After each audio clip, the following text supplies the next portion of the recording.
Let's go. Come on, right here.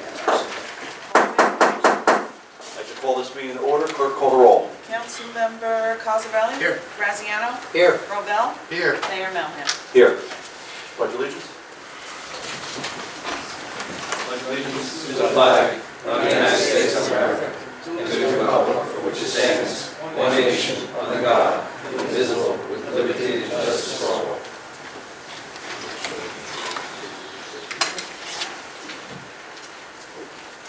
Unfortunately, at this point, I want to ask for a motion to go into executive session. So moved. We have a motion made in second for executive session. Can I have the clerk call roll? Councilmember Cosarelli? Yes. Graziano? Yes. Robel? Yes. Mayor Melham? Yes. At this point, regrettably, we do have to clear the courtroom. No action will be taken in executive session, and the reasons that we're going to executive are to discuss soil results, board appointments, and salary ordinance. Thank you. That is just already filed. We have already entertained a motion to exit executive session, so now we're back in the public portion of the meeting. What you've now walked into is the continuation of our meeting. We are now in Part 5, which is the combined council regular meeting.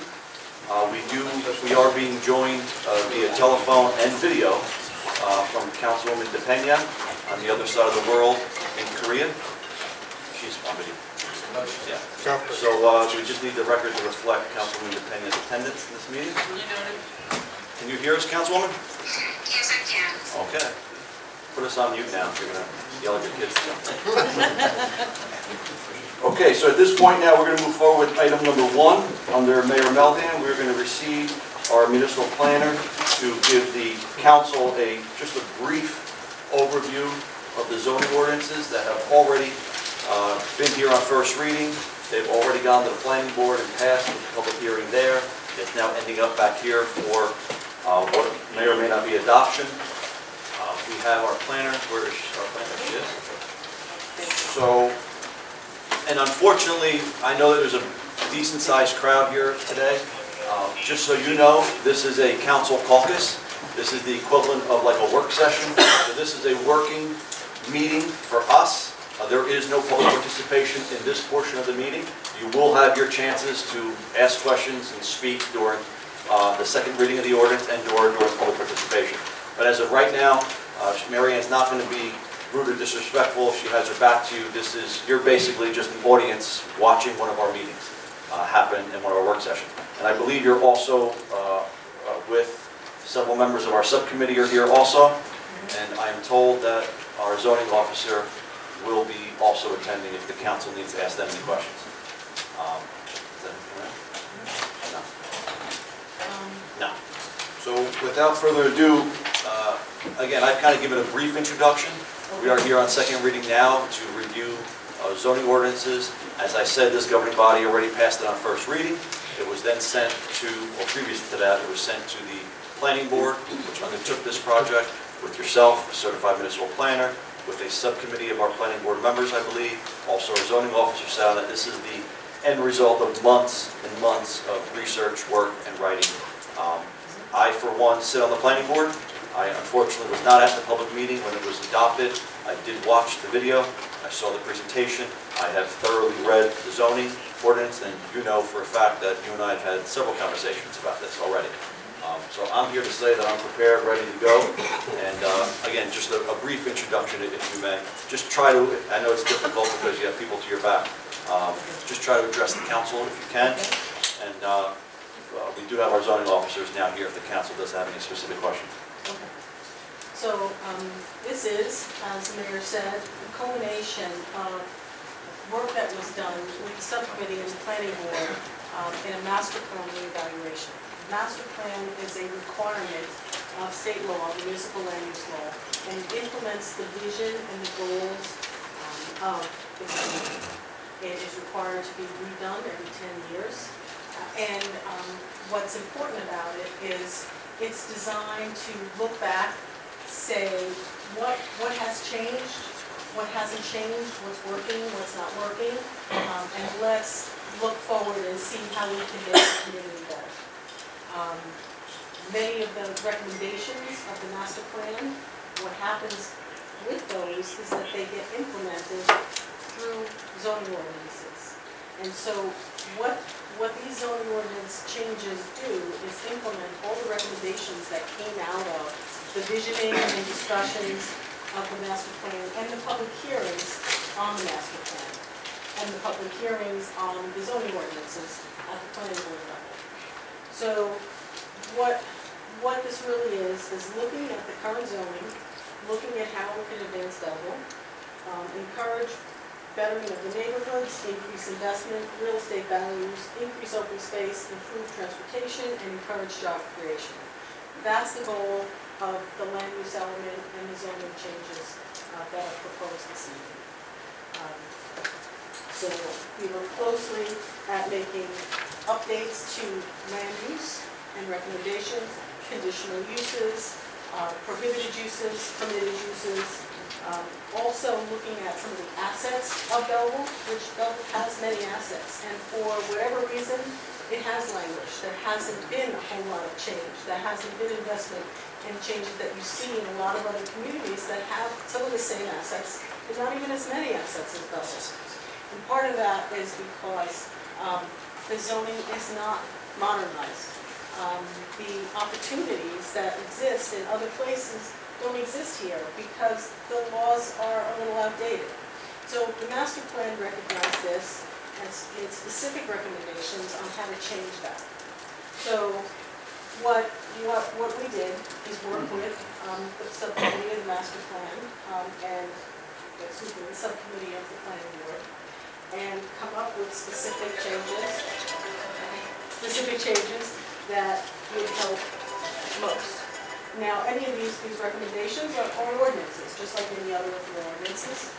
They get implemented, you try them out, you adjust them over time.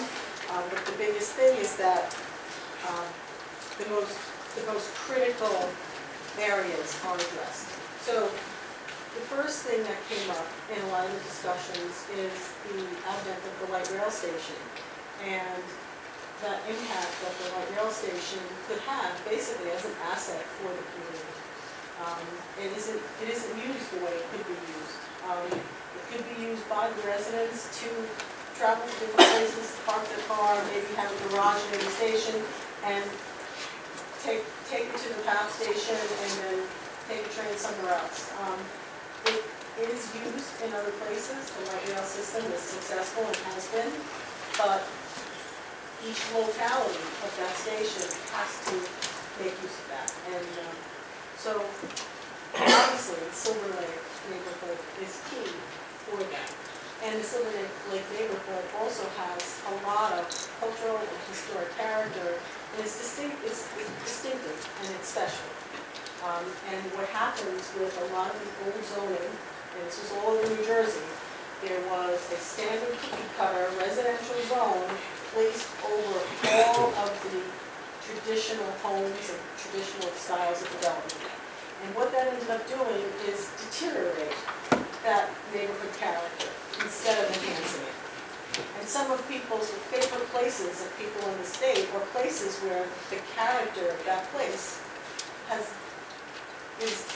was not eroded and is still there. And so this ordinance looks to look at the character of Silver Lake and maintain it and make it so that people who like it there can continue, and the new development that happens there will be similar to what's already there. So, Mary Ann, if I could just interject, and just for the benefit of my council colleagues. Back in the day, so the intent was to keep Silver Lake a unique character. So back a long time ago, maybe even before zoning, you were able to build maybe right to the property line, to the front, or maybe 5 feet off. So you could have a row of houses that are either right to the property line or 4 or 5 feet off the property line, the front yard. And now all of a sudden new zoning happens, house burns down, there's a fire, gets knocked down. All of a sudden now you have to set a house way back, you have to conform to new zoning. So it was my understanding that this was the intent to keep Silver Lake looking like the unique character that it is. Not to make people, otherwise you get what's considered a broken tooth look, where everybody's in a front line and back and that, and this way and that way. You also, if you've driven around town, anybody, and you've seen some of those 2-family houses that start at the sidewalk and then the driveway goes way down, That's no longer permitted anymore. You cannot park on the front yard of your house anymore. So there are a lot of things that kind of we took into consideration, or I should say the board took into consideration when they were doing this. And we also, correct me if I'm wrong, I also know that when the council sent it to the planning board, there were some recommendations from the planning board. The planning board sent it back here, I believe it was a unanimous vote when it came back here, but there were some considerations. There were some, I believe Councilwoman Burke had a question from a 3-family to a 2-family, and those were all taken into consideration and then sent back here. So we are now voting on what the recommendation of the planning board was in addition to what was already there. They took into consideration all that. In fact, all those changes are added into Right. the ordinances that you have before you.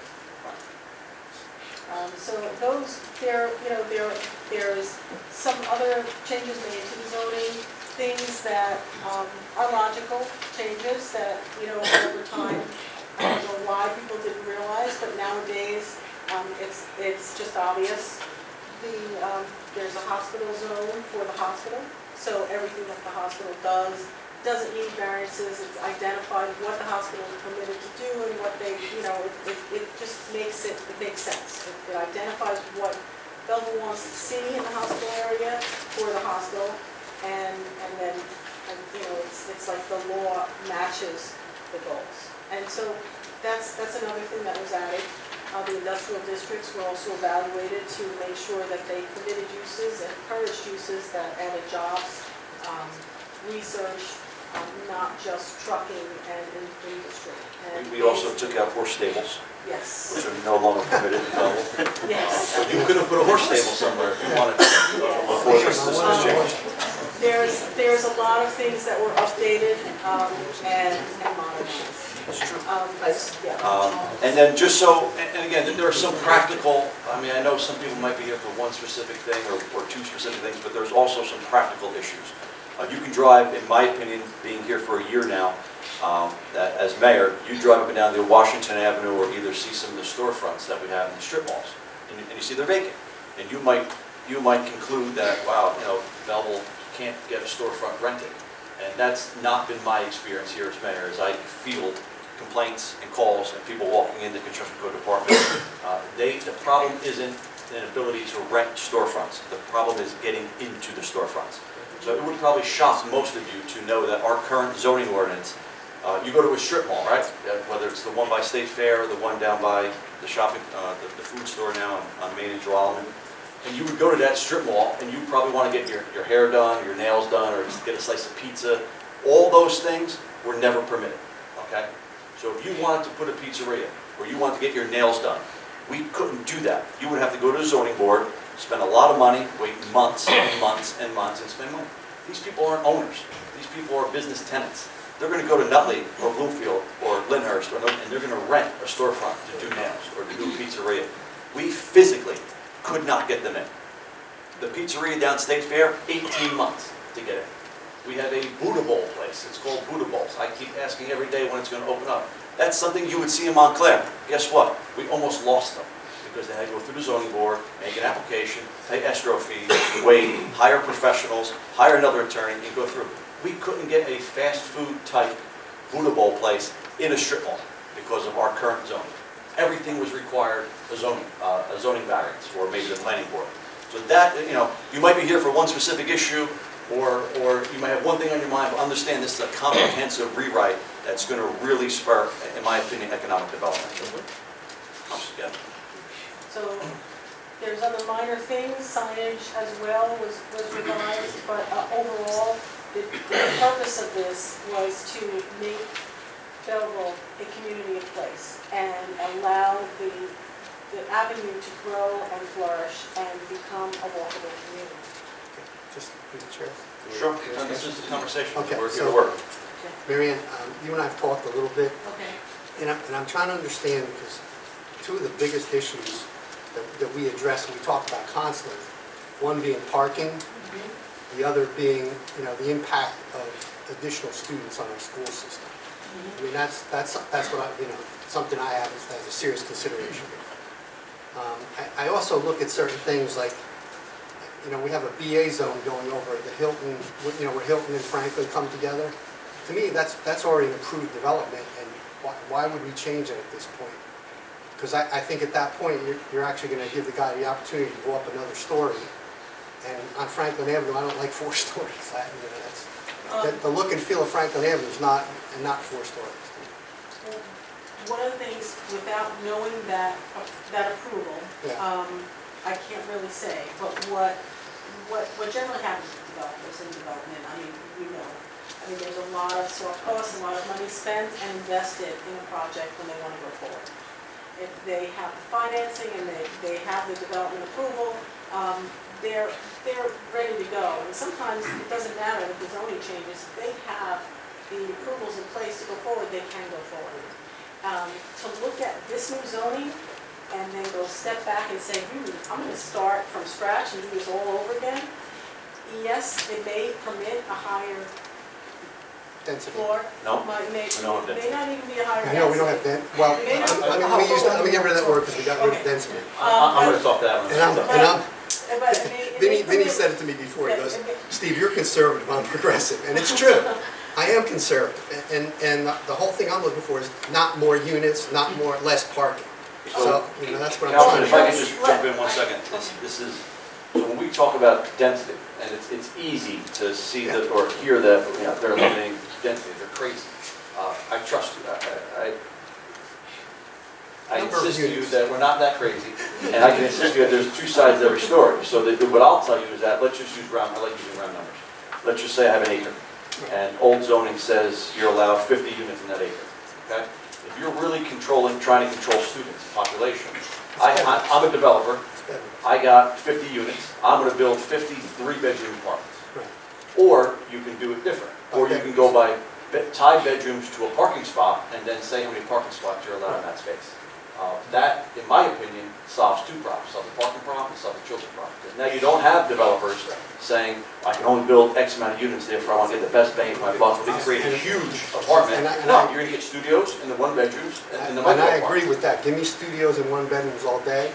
When you But give out density, when you give out density, you don't when you're get doing that. a mixed use like that, you're kind of giving them the opportunity at that point, as I'm reading it, that you actually change that bedroom to, like, okay, for every bedroom, it's half a parking space. So that's the way I read the ordinance. And she can correct me, parking is different in different zones. It is. So It's in different that different BA zones. zone, it has, and Hilton is like, that whole area in that area is kind of a parking nightmare to begin with, because you're right on a border. Wherever we have borders, it creates problems. Well, currently, a 1-bedroom, I think in the district that we're thinking about, the BA and BG, would be a .8 parking spaces for a 1-bedroom unit. Right. Now it's 1 space. So, I mean, Or and, actually increasing. yes. No, And- but I thought a mixed use, the way I read it on that thing, and when it's a mixed use, which is what you're looking for there, it drops to half. In any other zone, you're right, 1 bedroom. Well- That's the difference. Okay. So we gotta be careful on that. But like you said, that's already an approved project, Yeah. right? Yeah. I don't want to single out one parcel of Yeah, I land. mean, either. and also for an approved No, but that project, whole area, to me, should just be left alone, because it's already developed. Well, one of the other things too, to keep track, to think about, is when people go and get a board adjustment approval, that runs with the land, it's a little bit different, and they've invested in that. Sure. And generally, people will go forward. However, if they want to choose to go do something else, it's not just the height that they have to face. They'll have to meet all the other requirements of this zoning, which is a lot more stringent than the current zoning. So there's design requirements, and the parking requirements. There's architectural requirements, street improvement, and the setbacks would be all different. It's a whole different package, and it's not just the height or the density to look at. It would be the entire Yeah, I package of agree, I standards. agree. And so it's very likely, honestly, you just don't know what someone could do, but there's been a lot of money and time spent already on an application. If I can make 5 million versus 10 million, I prefer to go with 10. Yeah. And that's the developer's perspective, you know? If I could invest another 200,000 to go back and spend the time, I'll do it for another 20 minutes. Like I said, And that's I what I'm don't worried know about. that project, but Right, the I current want to zoning- be careful not to single out one No, project here. I'm just saying that, Yeah. like, we have areas that we do. And anything in the BG and the BA zone would require ground floor commercial at the street. It wouldn't just be an option. It wouldn't be that they could take it out. They don't get any of the other height or anything else unless they do that ground floor commercial. That changes the economics of the project for any developer. Can you, I know that parking is different in different areas. Go to another. When I have it here, but I want to flip through it. I know that a lot of times, if I'm going to build a brand new two-family house, and it's a 50 by 100 foot lot or a 40 by 100 foot lot, I can build 2 3-bedroom apartments, and yet the zoning may say I only need 1 parking spot per unit, so it's 2 spots. But now if we change that to go by per bedroom, you would need to be able to show that you have a lot more parking. If not, you can't build it, or you have to come in for a zoning variance. Yes, there's a parking, some of the So parking. I just want everybody to know that. In the RA, RB, RC, and PRD zones. It was done there. And so that seemed to be the demand, and that was, came out of the master. So can you just repeat that, what zones and, The RA, the RB, the RC, and the PRD zones. so for every single bedroom you have, you need, Yes. so that's a lot tougher It is tough. than it was for just a Yes. two-family house, 2 parking spots. You need 1 spot per bedroom. It came out, I mean, the master plan brought out that this is what was needed, and that's why the zoning is now changed to reflect this. And that's very progressive thinking. And that's not what the average person would probably expect. I've seen or heard people in the last couple of weeks or so saying that you can put a huge 3-family on a small lot, and who cares about parking? That's just not true. Just not true. We're actually getting far more restrictive with parking and trying to mandate at least 1 spot per bedroom. Just not to single out that one BA zone to go to another BA zone. The corner of Geralman and Union, Yeah. that's school number 3. We've kind of put them in that zone.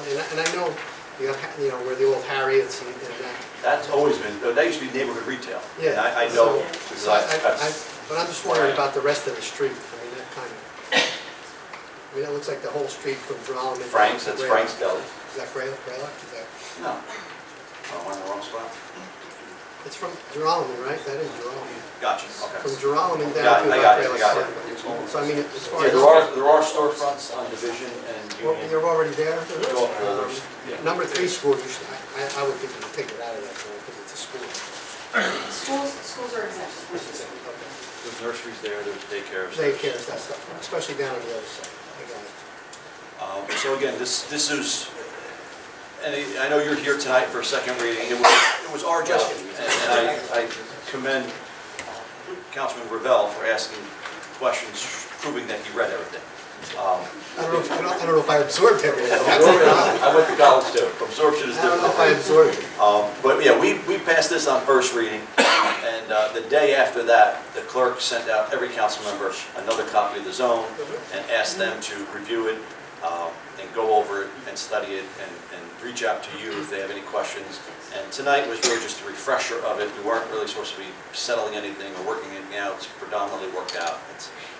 But that was really just a refresher, and it was really our job, as you can see by my marked up copy, and you know from our various conversations Yes. that I did my homework.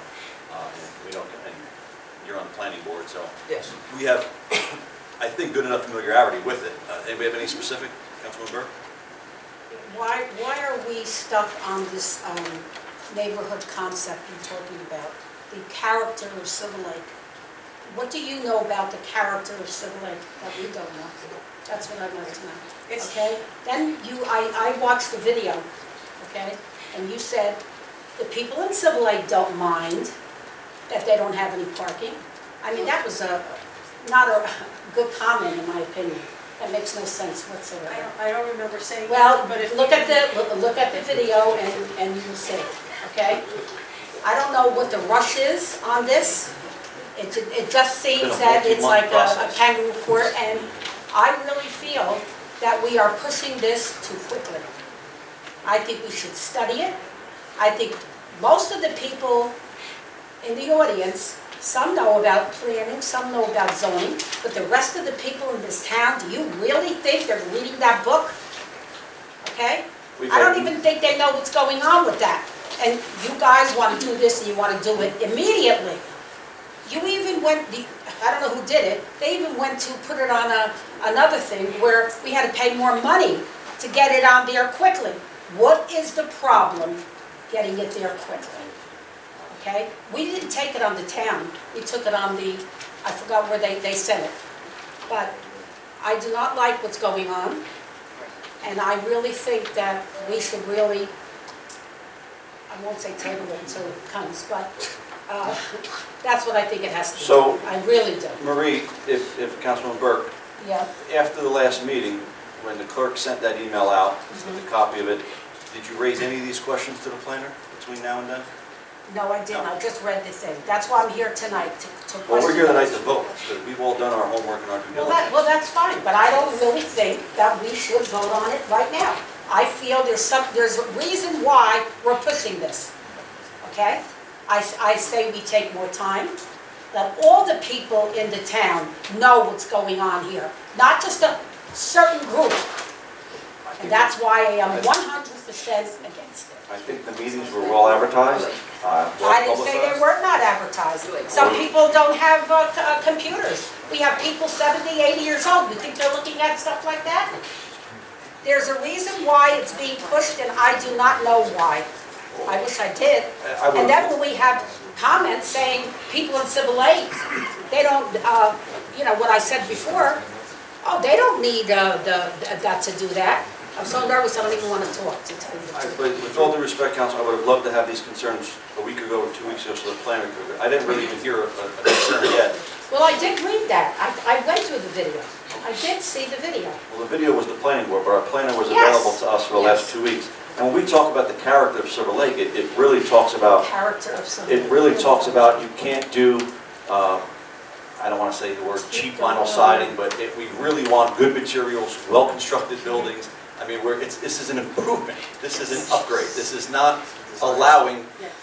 a denigration. This is actually saying you have to use good building materials. You have to use good brick and stonework and everything else. You can't just wrap a building with aluminum or vinyl siding. That's true, but we're not talking about that. We're We talking, are. why are we rushing it?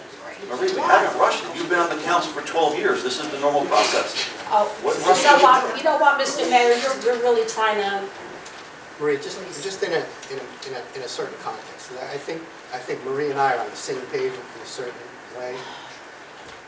You've been voicing your concerns, though, and got some Yeah, answers. I'd like to see some tweaks, like, unless it's a kitchen, dining room, bathroom, or a living room, it's a bedroom.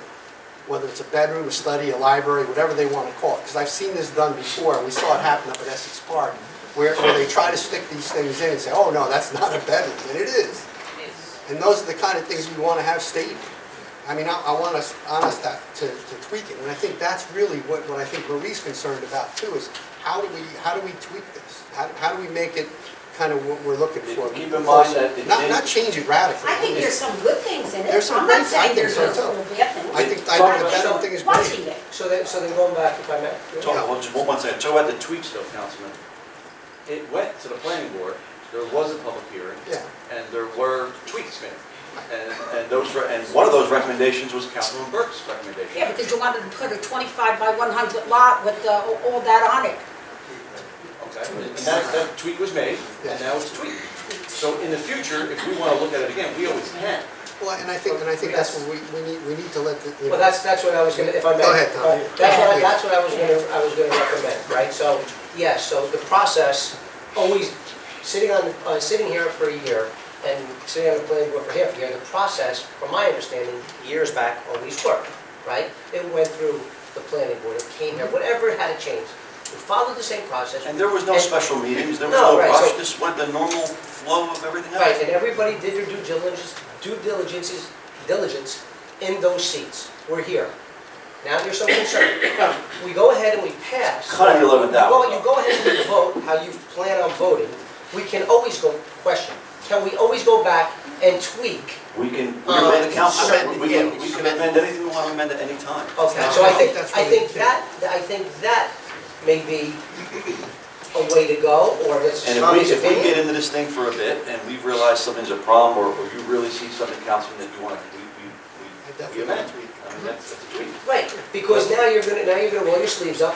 It goes back to people now, finally, again, the planning board meeting happened. People voiced their concern at the planning board. We took it forward. We came here.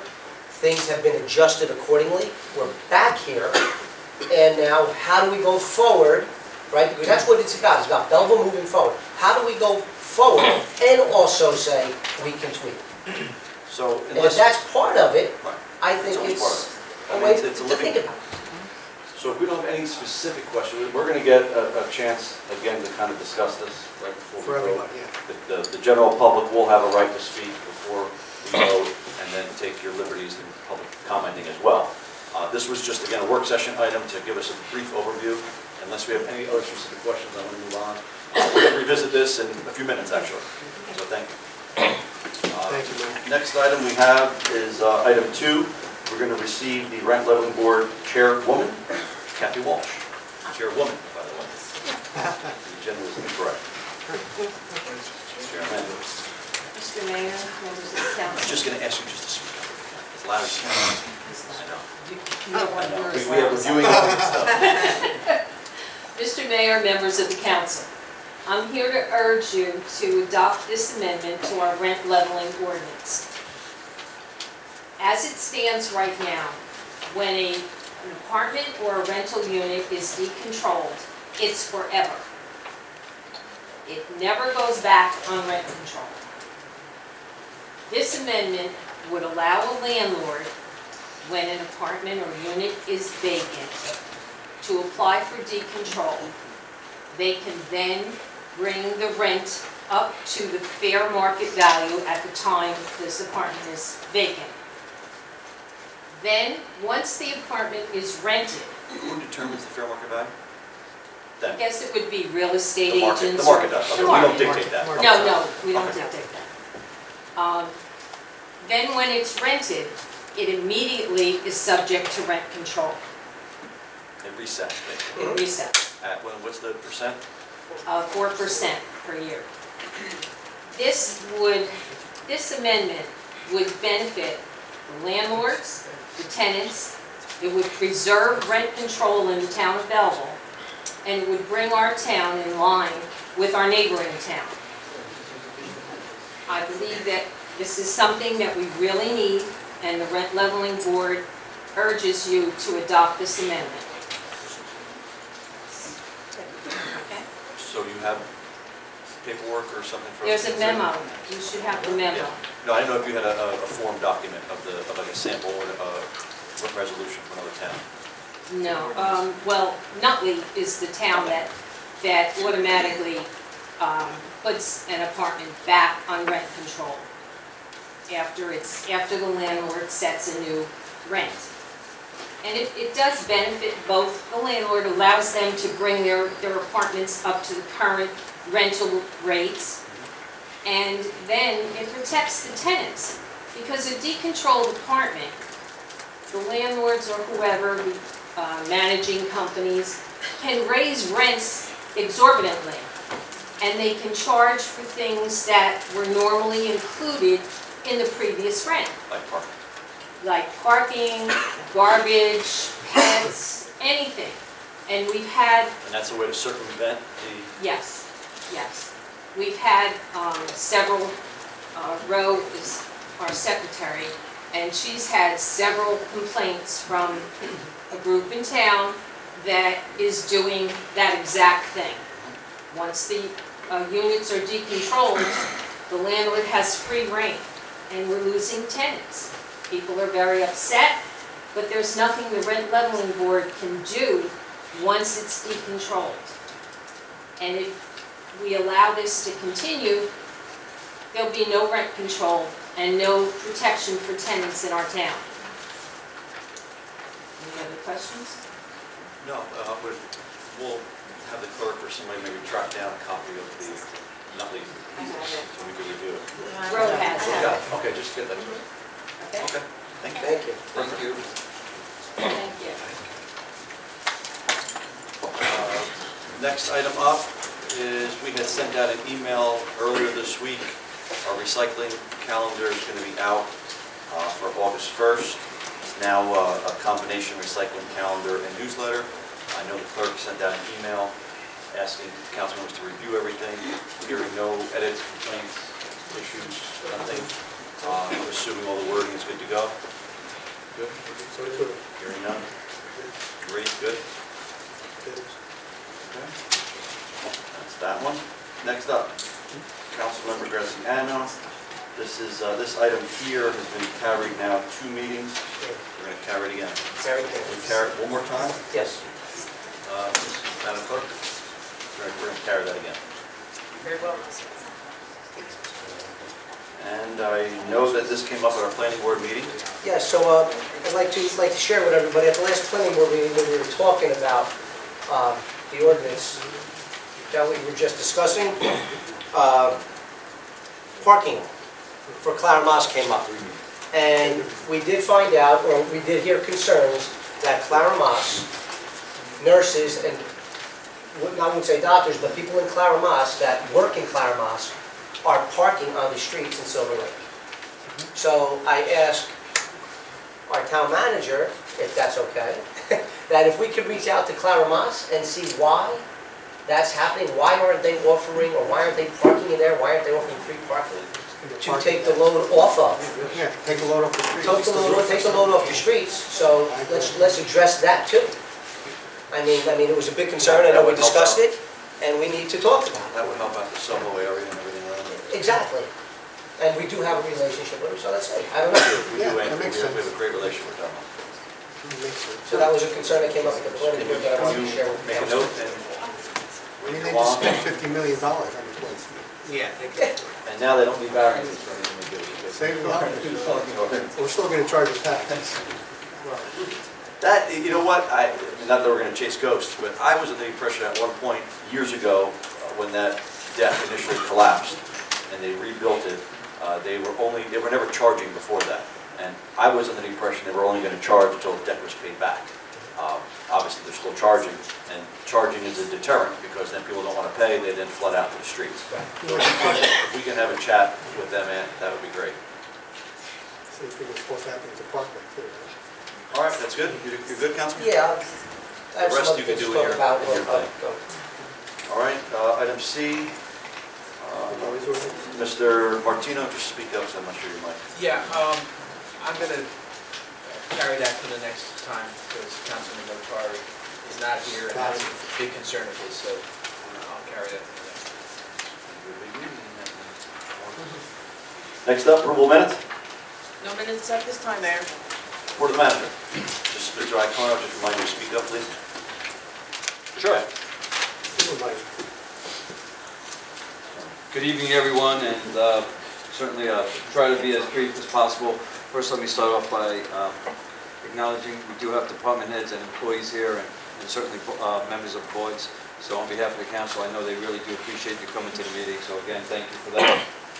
On our agenda tonight, there's a resolution to reject bids and to re-advertise for bids to remove the soil, the infamous soil at the Public Works facility. Just by way of background, we did have a analytical test done. Most important for the men and women that are working on that property, and certainly the residents that work and live in that area. The results came back, and the results came back well below the DEP standard levels. There were some hits of contamination, but there's 4 categories to go by. The category that means most important to us, we were well below the level that DEP sets as the standard. So it's very good news. We're hoping now that we re-advertise and go out to bid for the removal of soil, that the price may come down, knowing that the person that takes it is going to have less of a job getting rid of it, so to speak. Our Public Works Department has been truly very busy, along with our outside contractors. We have identified 21 abandoned properties, so we need to move on that because they're an eyesore. We have 12, what we have as a program, Clean to Lean. And just in this past month, there were 30 trees that were either trimmed, planted, or removed. So it's the summer months, these are the type of type of activity that's keeping us very, very busy. I also want to talk a little bit about, I know the mayor's going to talk about the Great 4th of July party that we had with fireworks, but our recreation department doing an outstanding job. We have over 300 students actively enrolled in our summer camp program. I was up there twice so far. Children are having a great time, so I'm very happy to report to the mayor and council, our recreation department. Tom, our department head, would have been here tonight, but he is actually coaching or refereeing. And last but not least, as far as a budget update, we continue to go back and forth with the Department of Community Affairs. They keep asking us for additional information so that we can hopefully adopt our budget in the very near future. But things are moving certainly, hopefully, in the right direction. And that's my report. Thank you, sir. Next up, report of the mayor. I have just a few items, some of them kind of overlap. We had, just a recap, we had an unbelievable first movie night this year, which had an upgrade as did last year with the Classic Car Show. I was on site for that. There were hundreds, if not 1,000 or so people that were in the stands at the high school. Manager mentioned our 4th of July. Our 4th of July is really becoming a draw. We probably had 5,000 people or so in the grandstands and then thousands more in the grass. So much so, our police department is already concerned for next year, not having the capacity to hold people, or maybe needing a second set of speakers and dispersing the crowd maybe onto number 7 school or the different lawns. We just can't hold the crowd. Belleville does that really, really well. 4th of July is becoming our thing. It's also the founding of our name. So I really think that that's becoming something of a draw, and we're happy about that. The manager mentioned soil testing is clean. We do have our recycling calendar, which we're hoping is going to be hitting households in August 1st. Something that you may have seen online, yesterday we did a quick little photo with the county executive and members of our delegation, our 29th legislative delegation, including our freeholder.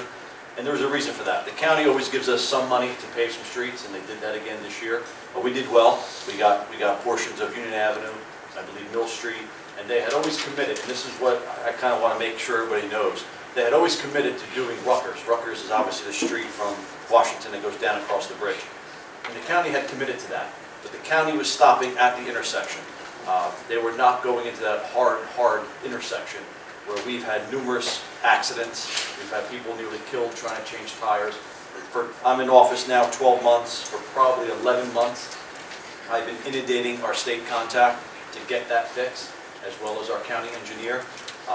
The story of it is that the county maintains its state maintains its county. I err on the side that it belongs to the state. The county has really said to us, well, you guys are going to have to sue them to get that done. So long story short, I had a check-in meeting last week, or about 2 weeks ago, with the county executive. We were talking about the road project. I told him that I was disappointed that they were stopping where they were stopping. He acknowledged that he doesn't want the added responsibility, that if they fix it, it then becomes theirs. But he in the end, decided that they were just going to blow through that intersection and do it. So again, that's something that comes out of great relationships at all levels. Our state legislative team was in on that, our freeholder was in on that, and obviously the county executive was in on that. So for them to blow through that intersection and basically say to me, Mike, we're going to sue or just bill the state for that intersection, that's something that we should all be proud of, because I know that that is a very dangerous intersection. You would have seen probably recently that Washington Avenue not only looks great because there's many planter boxes. I think we're up to north of 35 or so, with flowers that are blooming every time we look at them. Doing a great job maintaining them. The one thing I did not want to see was great planter boxes with lovely flowers, and a week later they're all dead. And they have not been dead. We've been, the Civic Association, the Green Team was watering them. Now I believe we've augmented that to DPW. And it's nice to see DPW taking pride and doing those little things. One thing you also notice about Washington Avenue is that you no longer see those ugly newsstand boxes there. Belleville has an ordinance against that. I shouldn't say against that. Belleville has an ordinance relegating that, or regulating that. And really, we found them to be not just distasteful, but we found them to be in violation. So we really rounded them up. Our DPW, it's been the hottest week, and as the manager said, they've been out there cutting trees, trimming trees, planting trees, and picking up probably 200 news boxes. And it worked, because now we have a couple of those publishers that have now reached out. We cannot restrict First Amendment rights, okay? I'm going to tell you now, don't be disappointed, don't be discouraged. You will see them back one way or another, but they will conform with our ordinance. They will be neatly painted, placed correctly. They will be registered. If we have an issue with them, we'll be able to contact the owner. 2 of the publishers have already reached out to us, totally working with us. They're going to go down to DPW to get them, and they're going to fix them up and get them back out there. So unfortunately, we probably will see them again. Speaking of DPW, a couple weeks ago, we had an operation Clean to Lean, and it was like a small militia, an army of people descended on what we call the Great Lawn. A lot of complaints I get about the Great Lawn, the grass being overgrown. It's not ours, and it does not belong to the hospital. It's a private owner. We can fine him, we can issue a ticket, we can issue a summons, yet I still get complaints because it's overgrown, and people don't want to walk past it because it's dark. The vegetation is in the sidewalk. I've personally seen people hop on Franklin Avenue and have to jump out of the way of moving cars. So we've had our DPW institute a Clean Lean program, and DPW was there for it seemed like days. They had backhoes, heavy equipment. They did a really great job doing that. Lastly, you would have seen a story recently that came out. I wasn't kind of expecting it. A story about Belleville and Newark for the reservoir property. Again, I've been in office 12 months. For about 10 months, I've been inundating our Newark friends and our colleagues just over the border there about the status of the Newark Reservoir. It's a 12-acre site. I believe it would be a wonderful passive park for Belleville. I say it all the time. You have a map of Belleville, drop a pin in the dead center of it, and you end up at that Newark Reservoir 12-acre site. Besides our tiny little pocket parks that we have sprinkled throughout the town, we don't really have that main gathering space. If you eliminate the high school or the municipal stadium complex.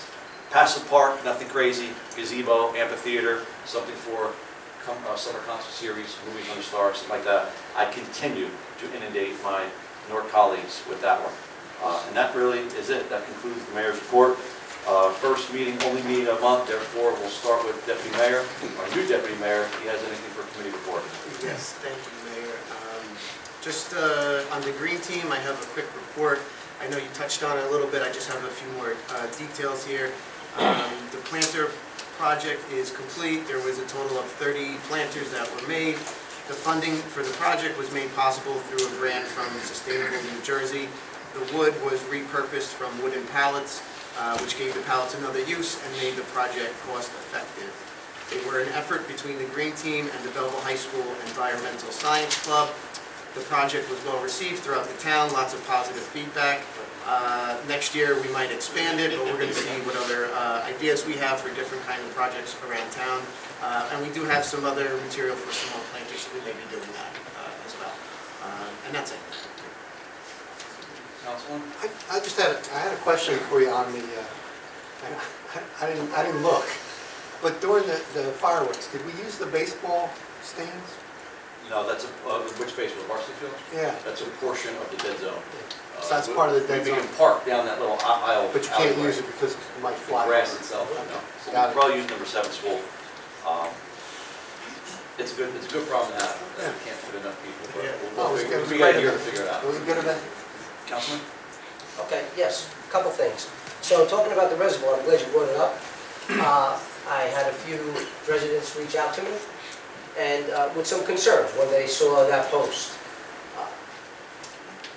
People that live with their backyards to the reservoir have complained and that they've seen it. Again, don't quote me on this, I mean, don't shoot the messenger, but there's 2 stations. One I believe is Newark's and one may be Wanakee, right? But they do find on a daily basis, or if not every other day, water being pumped out of Absolutely, Newark. every day. Absolutely. Right, so I Onto get that it, street, and onto I'm with you. I'm with the team, with You're right. a beautiful place to be to start. But the other thing is, and I asked the town manager again, the county needs to clean up, right? I mean, when you come, This is North Water. This is North Water. North Water, Yeah. who's ever in there, Yes. right? So It's not. along Drummond Street, trees are coming over. Their backyards, the The people fence is that, even broken there. too. the Yeah, the it's North backyards that align to Perry Street, who is it, Geraldo and Cedar, Crescent. Crescent's. All of those yards, when they look out of their backyard into that area, trees were cut down, they're not even chopped, if they're chopped, I mean, it's really, the complaints are coming in. So, But my concern, their concern, right, is like I said, they see red lights going on in some of the stations at night. Red means, hey, Something's wrong. something's wrong. So when we start looking into this, we need to roll our, I recommend we roll our sleeves up and find out. Talk to these folks and let's see what's going on. So I share that The water, with you. water issue's been a big, so, Ann, can you, I'm sure you already know that, maybe Mr. Di Lorenzo can find out the fence and the vegetation and all the overgrown stuff. I mean, in the winter it's even worse, because that water gets drained out, there, it turns into a sheet. I've been there, you've been there with me. We've actually been there and seen that pumping out. Well, people see me, you know, hey, walking around town, running, jogging, whatever, they stop me, hey, and we talk. Another thing, pet peeve of mine, I drive every morning down from, I jump on 21 and I head to North. Off of Main Street, there's a few buildings, one State Fair, where the new digital sign is, where it's beautiful, the whole wall, graffiti, right? I've already brought that up. Okay, there's another building, State Fair. right between, I believe it's Belleville Avenue and Williams, down, and they're doing a lot of cleanup down there, but graffiti all over. We really, I mean, when you can only see it going down 21, but still, it represents us. Yeah, I've talked to State Fair about it, we gotta remind them. Okay. We get Mark to fix that road too. And last but not least, it caught my eye coming here today, and it's been going on, and I don't know who's responsible. I know it's ours, but I don't know where Where it lies. it lies. Garage sign, garage sale signs. They're up. There's one on Drummond Street right now, and it's a different street where, where they're having it. And they're up for 2, 3, 4 days. So, again, I don't know, I believe there's an ordinance that we have, not to put signs on. There is, you're gonna spend more time, your best bet is to let the manager know when we go out. Okay. I did that about 3 weeks ago with all these, we'll buy your house, we'll buy your car, I mean, we took down hundreds of signs. And it's weird because now we're starting to see, I'm starting to notice the graffiti, I think because now everything else is getting cleared out. I'm seeing what's left. It is. And the last thing to Councilman Cosarelli, with the Green Team. Yeah, great job, Green Team, and thank you, but also to put it on the record, there was a West Essex Lumber that donated a lot of lumber for the planners. So I know. You did a good job too, I saw you. Yeah, it's a team, right? So thank you. It is a team. Councilman Burke? Okay, communications. A block party request for Tappan Avenue on Saturday, July 20th from 10 to 10 p.m. Yes. Will you approve it? Need a motion? Motion made and second, clerk call the roll. Councilmember Cosarelli? Yes. DePena? Yes. Graziano? Yes. Robel? Yes. Strumelob Burke? Yes. Mayor Melham? Yes. Scared me. Be communication received from Mayor Melham informing the governing body of his appointments to the planning board as follows. Reappointing Gerard Corvo as Class 2 member, reappointing Thomas Bulb as Class 4 member, accepting Martin Sanabria's resignation as alternate number 1, appointing Donna Rico as alternate number 1 member, and appointing Lawrence Leon, I don't know how to pronounce his last name. Thank you, as alternate number 2 member. Next up, ordinances. Ordinance number 1 for introduction. An ordinance to amend the revised general ordinances of the Township of Belleville, Chapter 8-16, handicap parking spaces. Make a motion to introduce. Second. Motion made second for introduction, clerk call the roll. Councilmember Cosarelli? Yes. DePena? Yes. Graziano? Yes. Robel? Yes. Strumelob Burke? Yes. Mayor Melham? Yes. Ordinances for public hearing and second and final reading. Ordinance number 1 for public hearing. An ordinance to amend the revised general ordinances of the Township of Belleville, Chapter 8-16, entitled Handicap Parking Spaces. Make a motion open for public hearing. Second. Motion made second, clerk call the roll. Councilmember Cosarelli? Yes. DePena? Yes. Graziano? Yes. Robel? Yes. Strumelob Burke? Yes. Mayor Melham? Yes. Motion? Motion to close. Second. Motion made second, clerk. Motion to close and ask for public comment. Motion to close and pass the file. Motion made and seconded. Clerk call the roll. Councilmember Cosarelli? Yes. DePena? Yes. Graziano? Yes. Robel? Yes. Strumelberg? Yes. Mayor Melham? Yes. Ordinance number 2 for public hearing, an ordinance amending Chapter 23 zoning ordinance of the Township of Belleville in the County of Essex, New Jersey. Motion? Make a motion to open for public hearing. Second. Motion made and seconded. Clerk call the roll. Councilmember Cosarelli? Yes. DePena? Yes. Graziano? Yes. Robel? Yes. Strumelberg? No. Mayor Melham? Yes. Mr. Frantantoni? Good evening, Mayor and Council. I agree with Councilman Burke and Councilman Robel. This is being rushed through like crazy for no good reason. When it was introduced, I did get a copy of the original. I read it, and it's very complicated. The adjustments that you claim were made after the planning board hearing, I haven't seen those yet. And I think it should be tabled, and it should be published in its entirety so the whole town can see all the details. It is so complicated. With 50 years' experience, I have trouble understanding it, and well, not only trouble, the time to go through it and understand it comprehensively.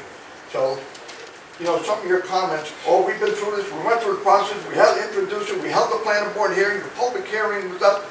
I believe you spoke at that meeting, right? Did you speak at that meeting? Yes, I speak at all the meetings. And just some of your comments, Mr. Mayor, you know, you said, oh, this is going to help Washington Avenue, all the vacant storefronts. Name me a vacant storefront on Washington Avenue. The one right next to my building, please. No, that was sold and is being renovated. The only empty storefront is yours, It's a vacant. the mess next door. So all these stores are rented, the flower shop on Overlook moved out, within a month the landlord rented again, it's being renovated again. There are no vacant stores. So you keep putting this baloney, to use a polite word, you know, out there, and you know, you constantly publicizing yourself all over the place, and people that don't know any better believe these lies. Now, there's certain things that were brought up here which are true. You can't go by bedrooms, because people lie. Look at Essex Park. This is something anybody that's on it could see. Go tonight, Essex Park does not have enough parking. They said, oh, that's a den. They're all parking. I know 3 of them, they're bedrooms. Those dens are bedrooms. They don't have enough parking. I don't know how it's even legal. Every single night, there's 20 to 30 cars and trucks parked in the golf course parking lot. People who live in Essex Park. This ordinance is doing something crazy, jamming us in, increasing our density beyond what this thing is. And I want to say something. I want to read something. Belleville is a place with 36,000 people shoved into 2 square miles. We don't have the capacity for a big apartment complex. Prior township approvals granted for an 80-unit residential building on Washington Avenue on the old Bigelow Motors lot is an example of bad planning. This is not my statement. This is your quote in 2017, November 22nd. I have the newspaper in the Observer. You who are running for office, you know, because you figured that's what the people wanted to hear, this is what you said. And I agree with you. We can't, in fact, it's more than 36,000 people. We can't jam any more people into this little beautiful village. We're turning into an inner city. You can't park. Come there, the police chief now, I dare him to go, I request he go to my street. You're not allowed to park within 50 feet from the stop sign. Come on my street and every one. Not only 15 feet, up to the stop sign, on the corner, in front of hydrants, you can't park. I do need to take your comments to the zoning ordinance, not parking. This is, well, it's part of the zoning ordinance. 50 feet from the curb is not part of this ordinance. Well, your zoning ordinance is changing parking regulations, you know, and like when you say one bed, on these small lots, you allow these things. Right now, there's a reason we have a zoning board. And I'll tell you, I'd like to praise people wanting to do. The zoning board has been doing a very good job of protecting our zoning ordinance, which in turn protects the quality of life in our town. So, and there's nobody being denied. And, you know, you go before the planning board for a reason, to keep this town regulated properly. And you make these outrageous statements. Buddha Ball. These two young girls came to a meeting, they got approval. If they're held up from doing it, that's the problem with them, with their contractor, but they were approved for it. The 80 units were approved. There's all got 115 units down on Terry Street was approved. So you can't continue to blow your mouth off and say, oh, these developers spending all this money. All these things were approved and not built. One of the reasons they're not built, because the banks know some of these projects are bad projects and they won't loan them the money. So we don't need and we don't want these bad projects. This zoning ordinance, I hope we get 3 votes tonight to table it. This has to be tabled. The public has to be made more aware of the disastrous items in this ordinance. We got to, you like to publicize everything. You're always on your site, everything and all. Put this entire thing on your site and let the people read every detail. There won't be a packed house, there'll be standing room only when they see what's in this ordinance. So, it's crazy. It's going to destroy this town. We're going to have to change all our symbols because it will no longer be called the Township of Belleville. It will be the inner city of Belleville if this goes through tonight. So, again, it's a little harsh, but now I'll respectfully ask you to table this tonight for the good of the citizens of our lovely village. Well, thank you, Mr. Fence. Anybody else? I just have a few questions here. Whose idea was this to divide the town, like, I don't know if I'm correct or incorrect. Some parts of the town are going to be 35 by 100 and some are going to be 25 by 100. Is that correct? Yeah, there's different. Okay. Whose idea was it? Well, let me go back. In other words, one person had to have that idea to bring it to you or to someone. Whose idea was it? This council didn't write this. Okay, but who initiated? There has to be a point person. Who initiated it? I don't know, man. I mean, somebody had to come up with the idea, right? It came from a subcommittee of the planning board. Like you have a lot of ideas which are good. I can answer you if you let me speak. Okay. So we hired a certified municipal planner who has a really strong background in urban and residential and suburban planning, and we asked them to help us update our zoning ordinances. So these are recommendations that came from the planner, certified municipal planner, by the way. So that was his idea. And then there was a subcommittee that was formed, and there's different lot sizes for different neighborhoods. Where I live, you wouldn't have a 25 or 30 foot lot. It's standard in my neighborhood is 50. No, I'm not too far from you either. In other neighborhoods, standard is 30 or 40, and you don't want somebody coming for a zoning variance. But I know what you're saying. I got the gist. One blanket. What I'm saying is, why should Silver Lake be selectively given a lot 25 by 100, and you're going to do 30 by 100, 35 by 100 for everybody? That's fair. It's only fair. And you know what? It is congested. Parking is very difficult in town.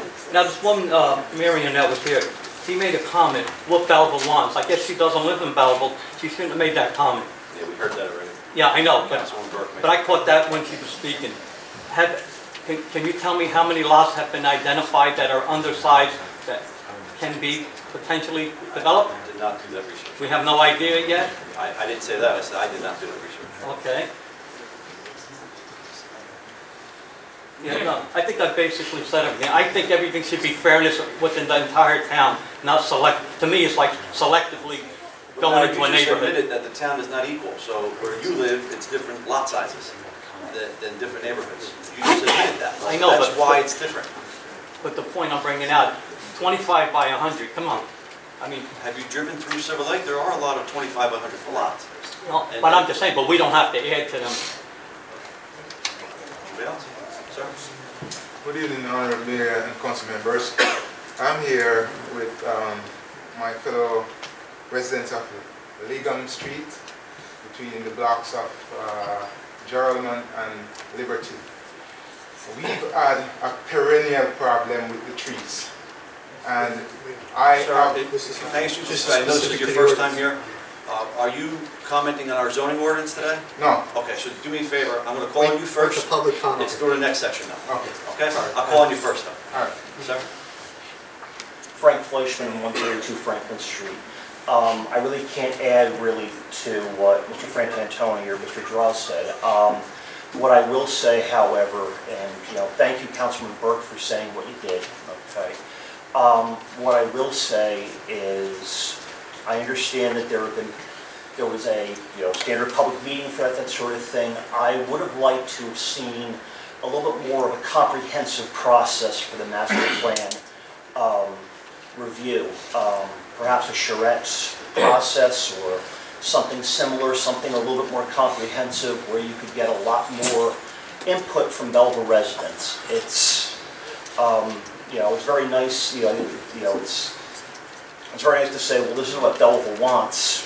We can't really determine that necessarily just by an election. It's really something you have to go out into the town and say, well, look, what do you want? What is the vision for Belleville now? Yeah, and you solicit that information. I even said it on a post on social media. If I were mayor, the day that the reorganization happened when I would be sworn in, I would say, well, one of my priorities is to revise the master plan, and by the way, I'm going to need volunteers to help us do a comprehensive review or input session for what Belleville's going to be like in the future. The thing is that I can honestly say that your image as mayor is larger than life, only because to a certain extent prior administrations dropped the ball on a lot of things, and you have you've come in on the clutch on that. So I do give you some credit on that. But I think it would have been great if you did a little bit more of a comprehensive process through all of this. I will also say that with the appendix, with the Silver Lake building standards, that sort of thing, I mean, it's very nice to say, all right, we won't allow aluminum siding, that sort of thing.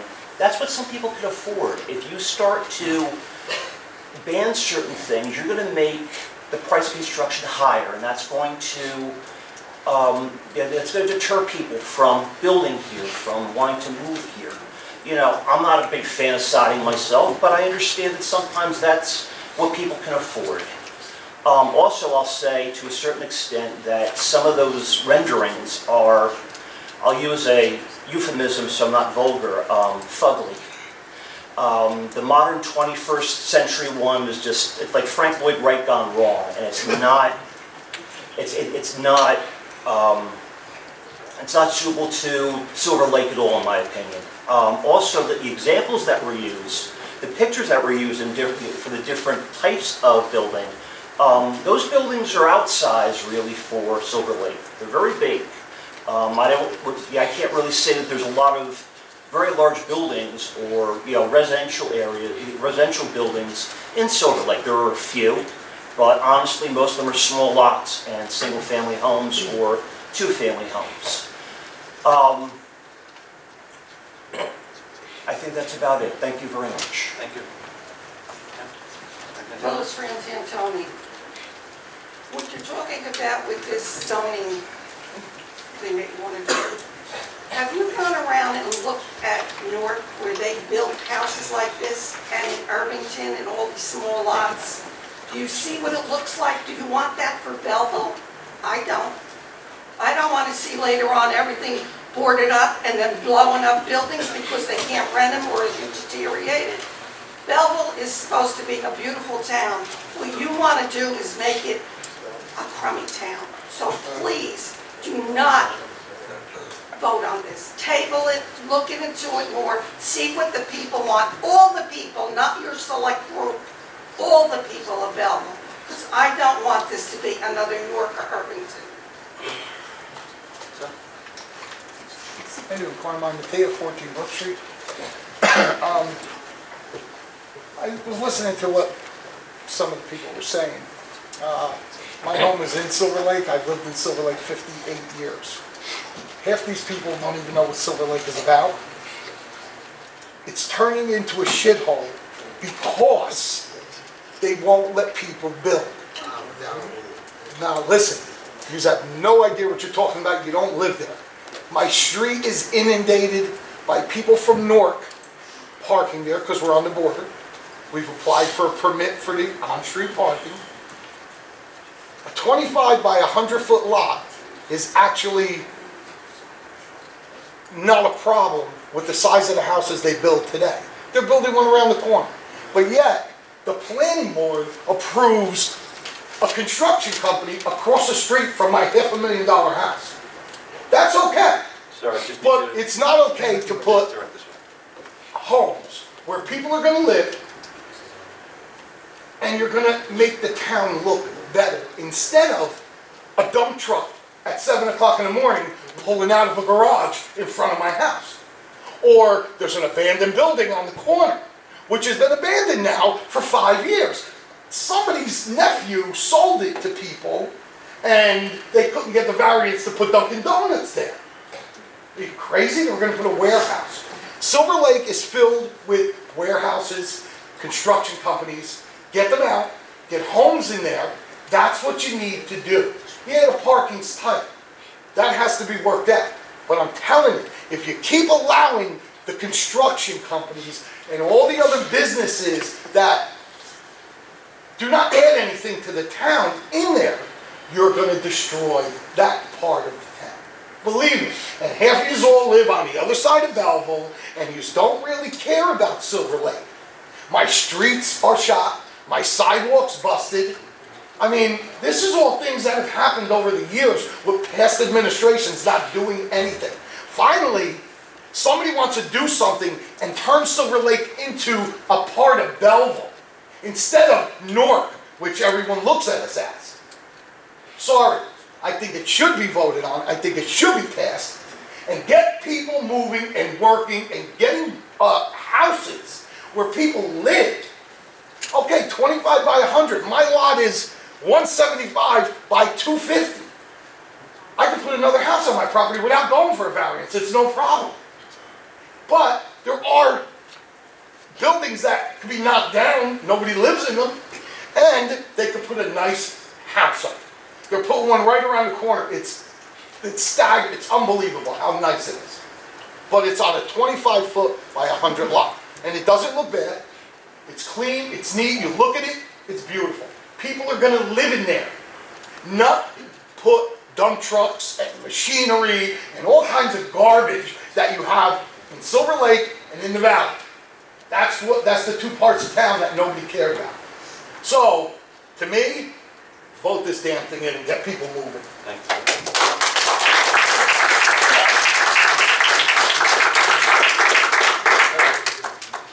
13 Hilton. I'm actually a builder, and I build in Nutley and Summit, Westfield areas. I'm here because I figure there's a change that's happening in Silver Lake, like he's saying, and I think it's opening the opportunity for investors and builders to come in. And finally, it's actually a time where there's change. And I think that if you don't vote on this, then what's happening is nothing's going to happen, and it's going to remain the same crap hole that it is.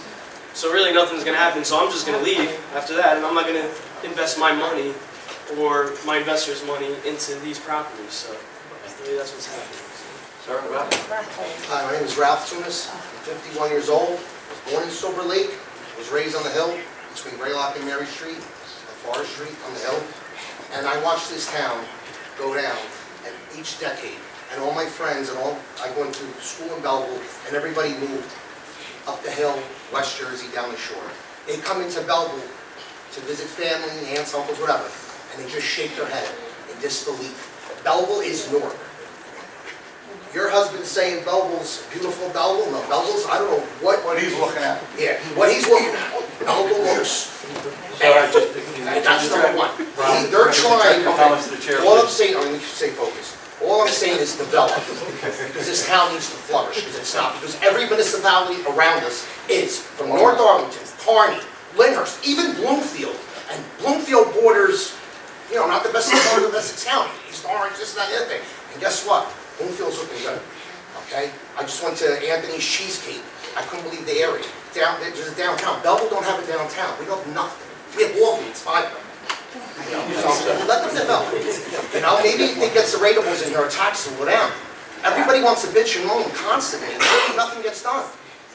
Thank you. So I say develop.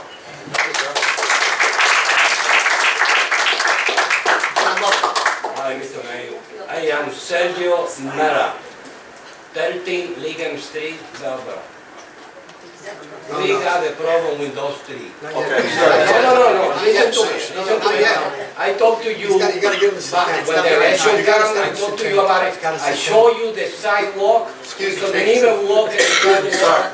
Elisa, You have to talk on the ordinance only. I'm calling in 2 minutes, okay? 5 minutes, 5 minutes.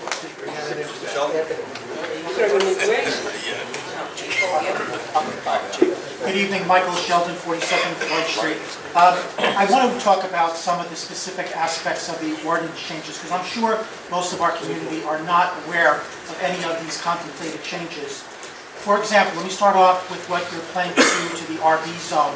For the members of the audience that may not be familiar with particular zoning aspects of the township, the RB zone is a two-family zone.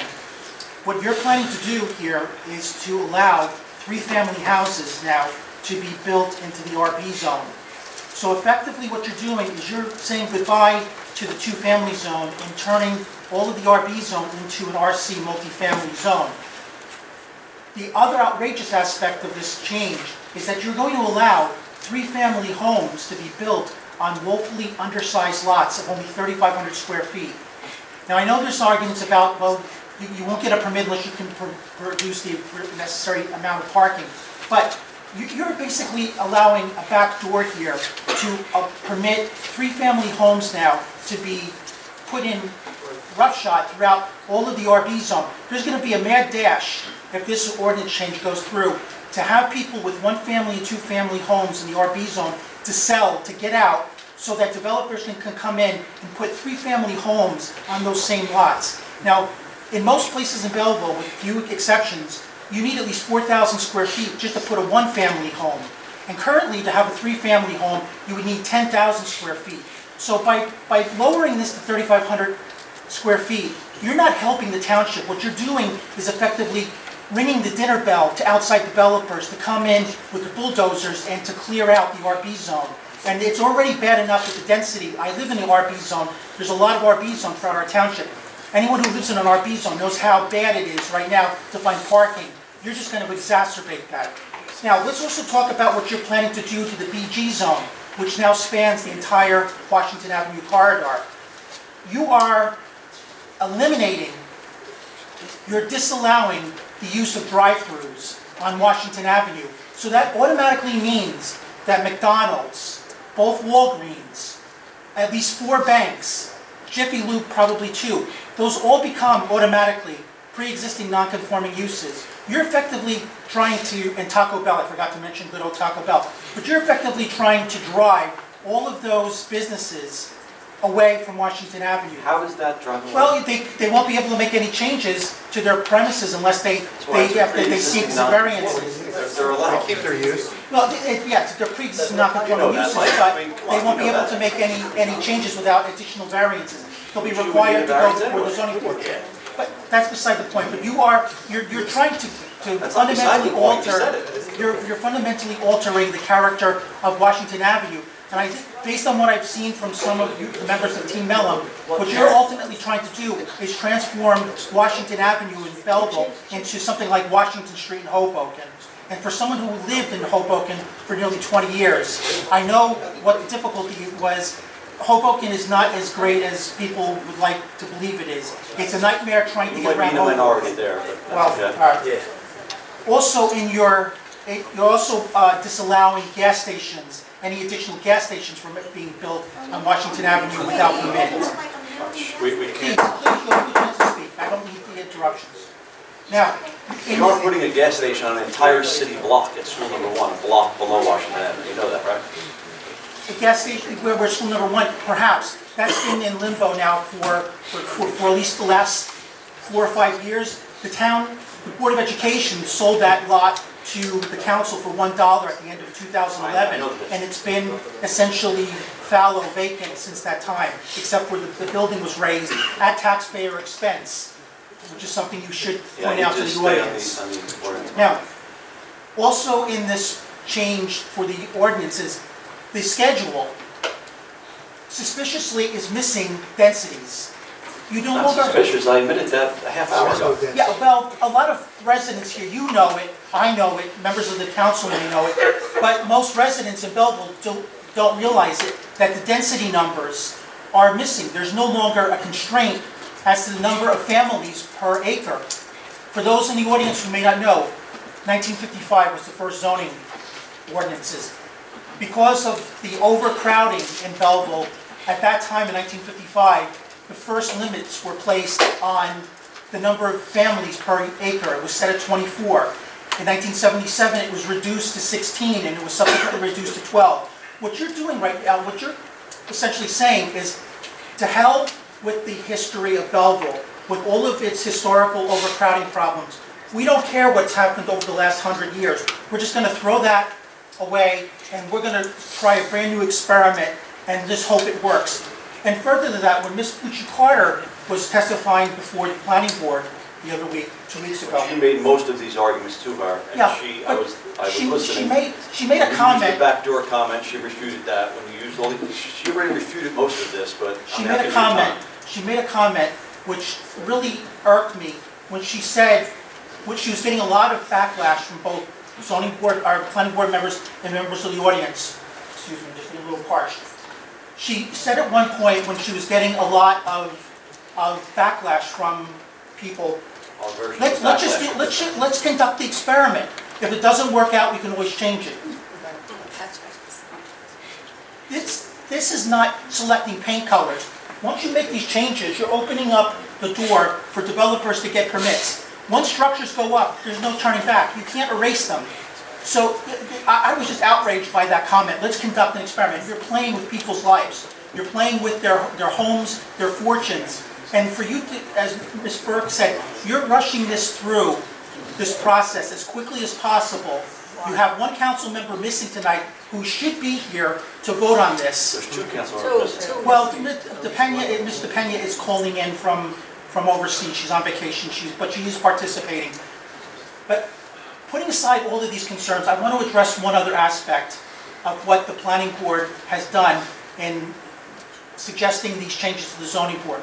Now, as you said at the beginning of the meeting, and as was identified in the planning board meeting, there was a three-committee planning board members who spearheaded these changes. It was Mr. Conti, Mr. Banda, and Ms. Guaman. Right? Of those three people, which of those three happens to be a township employee? I don't think your comment has anything to do with the ordinance. Yes, it does. Yes, it does. Ms. Guaman is a township employee. She's been employed by the township since February of this year. It is a well-understood aspect of the municipal land use law that you cannot be a Class 4 member and a township employee. Now, I know from channels you have said you have some case law that allows this, but you've never given the case law. This is never said I have illegal. case law You on it. cannot be a Class 4 member and a township employee simultaneously. As soon as you become a township employee, you have to vacate your Class 4 membership. This happened to Tom Grolleman back in 2011. He was on the planning board, he was hired by the township, he was forced to leave. Ms. Guaman is no different. So therefore, you had an illegally serving planning board member. This has nothing to do with the ordinance that She we're voting on today. helped draft these changes. You have, all of the council members have to realize and go on notice here that you are going to act on something that was illegally drafted. You had a person participating in this matter who legally had no right being on the planning board. I would direct you to the planning board attorney who gave an opinion that Ms. Guaman can serve.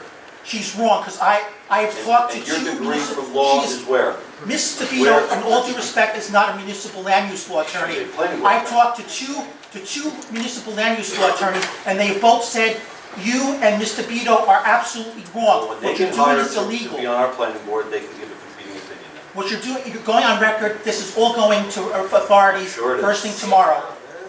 This is, what you're about to do tonight is illegal, it's going to be appealed and overturned. So go ahead, proceed at your own caution. The right thing to do is to table this and to go about this in the correct legal way. Thank you. Next. Michael Perron, 57 King Street. As you said, Mayor, this is a comprehensive overhaul, and I'm just learning a little bit about it, and we all want to see a better Belleville. But I think this plan, these revisions are quite complex and extensive, and I think it would be a good idea to table this so more people could learn more details about it. I would be very much interested in looking at it in more detail. As they say, an ounce of prevention is worth a pound of cure. So I would ask that you table this. Thank you. Good evening, Mary Higgins, 148 Brighton Avenue. Brighton Avenue, by the way, goes into Silver Lake, half in Silver Lake and half in Soho. I've lived there for over 60 years, so nobody can say that I don't know what's going on. Ma'am, can I have you address the chair, please? Okay. Our Belleville zoning laws were put into place to protect the welfare and the quality of life of the people of Belleville. In fact, in the 1990s, due to the explosion of population in Belleville and the disappearance of green spaces, for example, in my neighborhood, Excuse me. We're giving somebody a chair. Thank The you. shithole and everything. Excuse me. I'm tired of this. I just heard what one of those men said in there, that our town was a shithole. All right. Here he is, standing up. Well, Mayor, I live here too. Didn't say you I never said it was a didn't. shithole. We're not going to have a back and forth conversation. Thank you. I'm sorry, ma'am. okay. In the 1990s, due to the expansion in population and the disappearance of green space, the zoning ordinances, as Mr. Sheldon said, were reduced, I believe, from 25 units per acre to 12 units per acre. That means on 1 acre you'd have 12 units, 12 families, whatever, all right? Despite this, in the 1990s, there's been a lot of accommodation to developers in spot changing of zoning laws. And we are living with the consequences of this, in street congestion, traffic noise, garbage pollution, and lack of breathing space between houses. I mean, you've heard people come to these meetings here, and I believe the #1 complaint is that you can't find a place to park in front of your own home. Ma'am, Some people can I can't have even... you just address your comments this way? Okay, you can't even sometimes find a place to park on your own block. And when they address this to you, you say, I'm sorry, there's nothing we can do about it. Well, there is something you can do about it. Stop increasing the population in Belleville. All right, I don't have a calculator offhand, but the regular zoning ordinance for population density is 12 per acre, and you're proposing a 3-family on what, 25 by 100? What is that, like 800%? I don't believe that's accurate. 900% over population density? Right? That's a lot. And I agree with Councilwoman Burke that Silver Lake is part of Belleville. All right? You can't put squeeze housing in Silver Lake and try to turn it into Hoboken or Jersey City or Newark. People from Jersey City, Hoboken, and Newark move here. They like the small town atmosphere of Belleville. I certainly love Silver Lake. I spent my childhood there. I know many people who do love it. I don't think it's a dump. I think there's a problem with housing there and parking. So why don't you put a nice little 1-family house there? Why would you come up and try to change the whole history of Belleville by putting a 3-family house there? Silver Lake is great because you can go shopping there. There's a lot of good civic associations there. All right, good transportation and housing. It's affordable housing, and people move to Belleville for that. But to put it, squeeze housing there is outrageous. Just who's going to benefit from this? Why are you always giving accommodations to developers who don't live in Belleville? They're not going to have to, live up to the nightmare every day of coming home and not finding a place to park. They'll have to walk a block with groceries, especially for the senior people in this town. Let's keep Belleville the way it is. And no more irresponsible development, no more making deals. We know what's going on. Thank you. We've heard...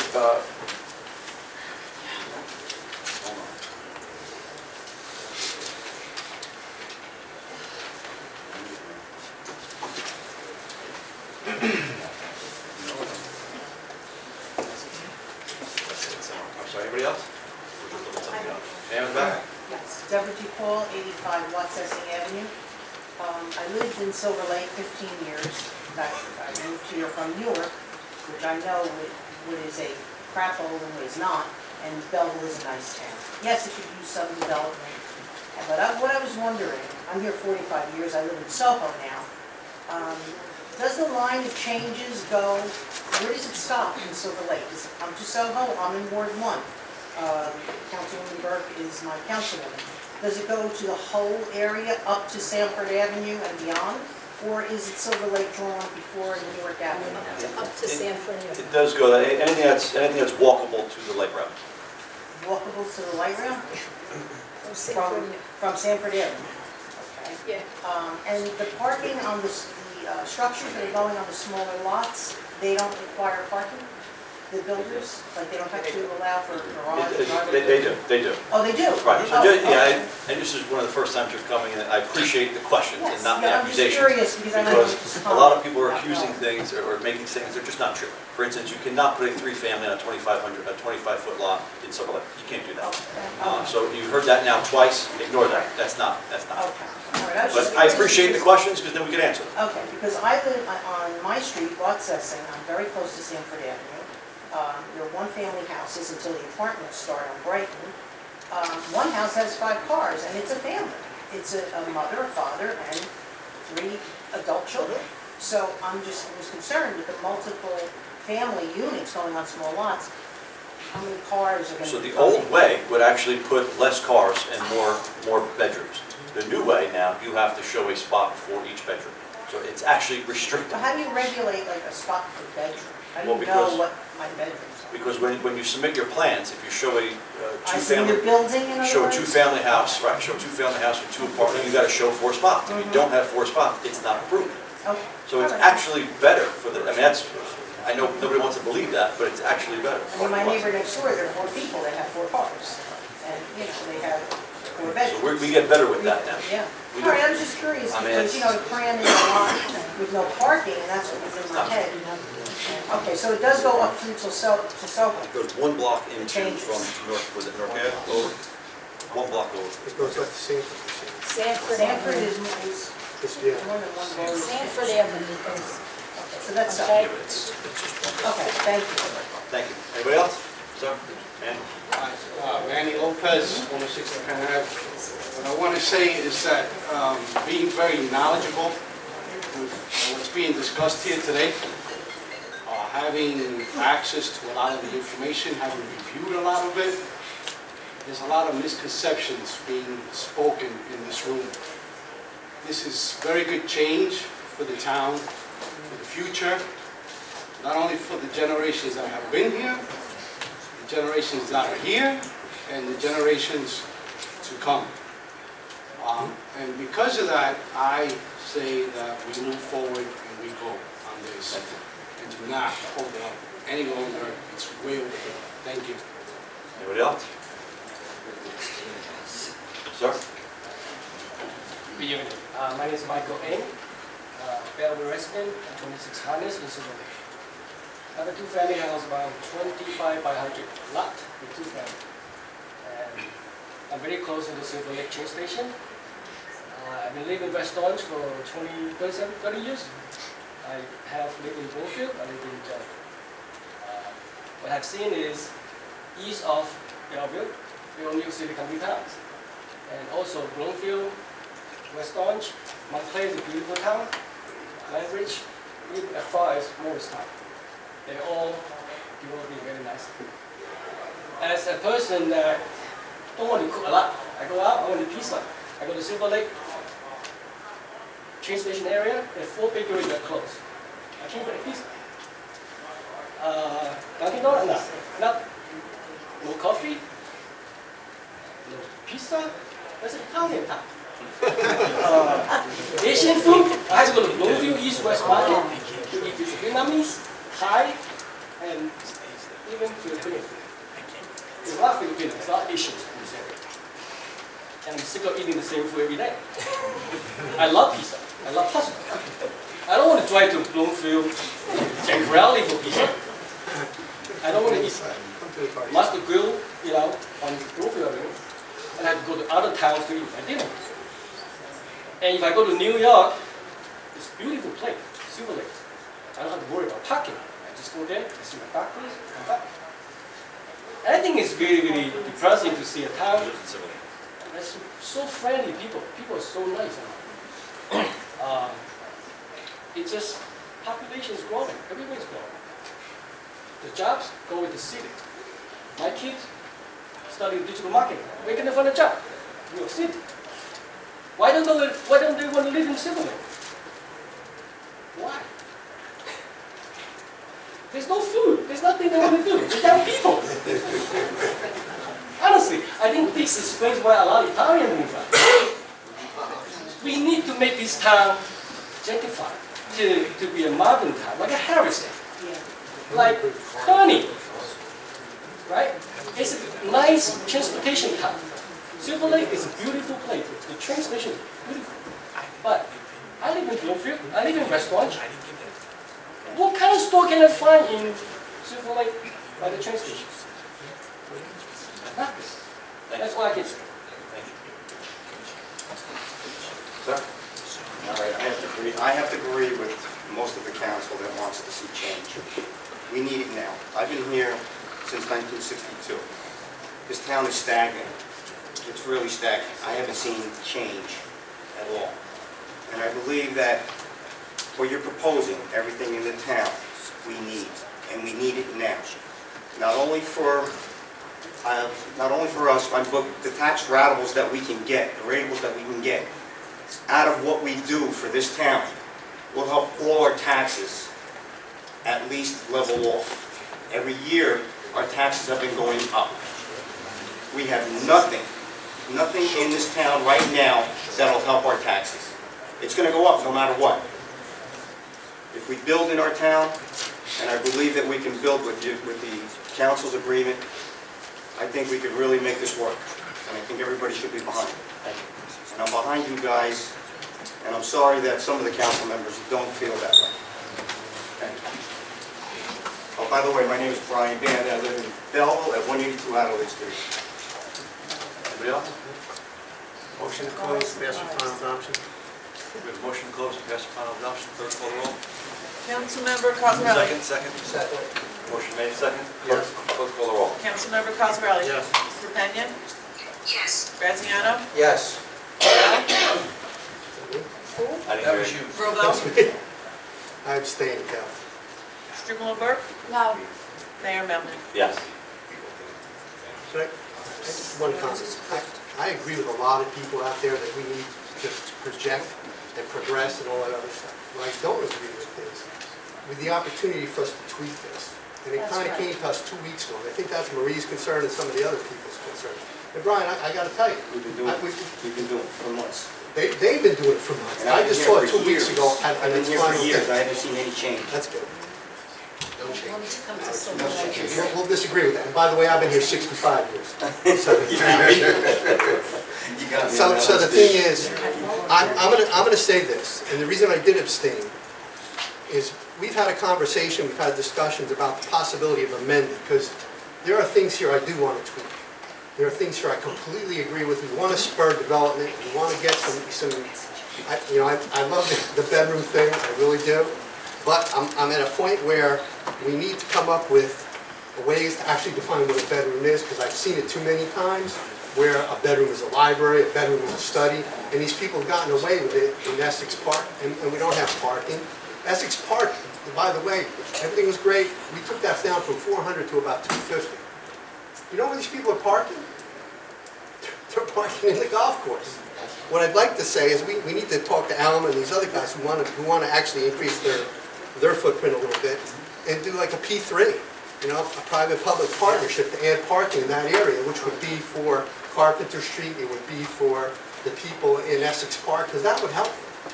I mean, that is the biggest issue, and I want to see Washington Avenue grow. I want to see, and it's our responsibility as a council to get parking. And I think we've all had the discussion of, hey, we have properties we should sell, properties we should keep on Washington Avenue, and properties where we should put parking on Washington.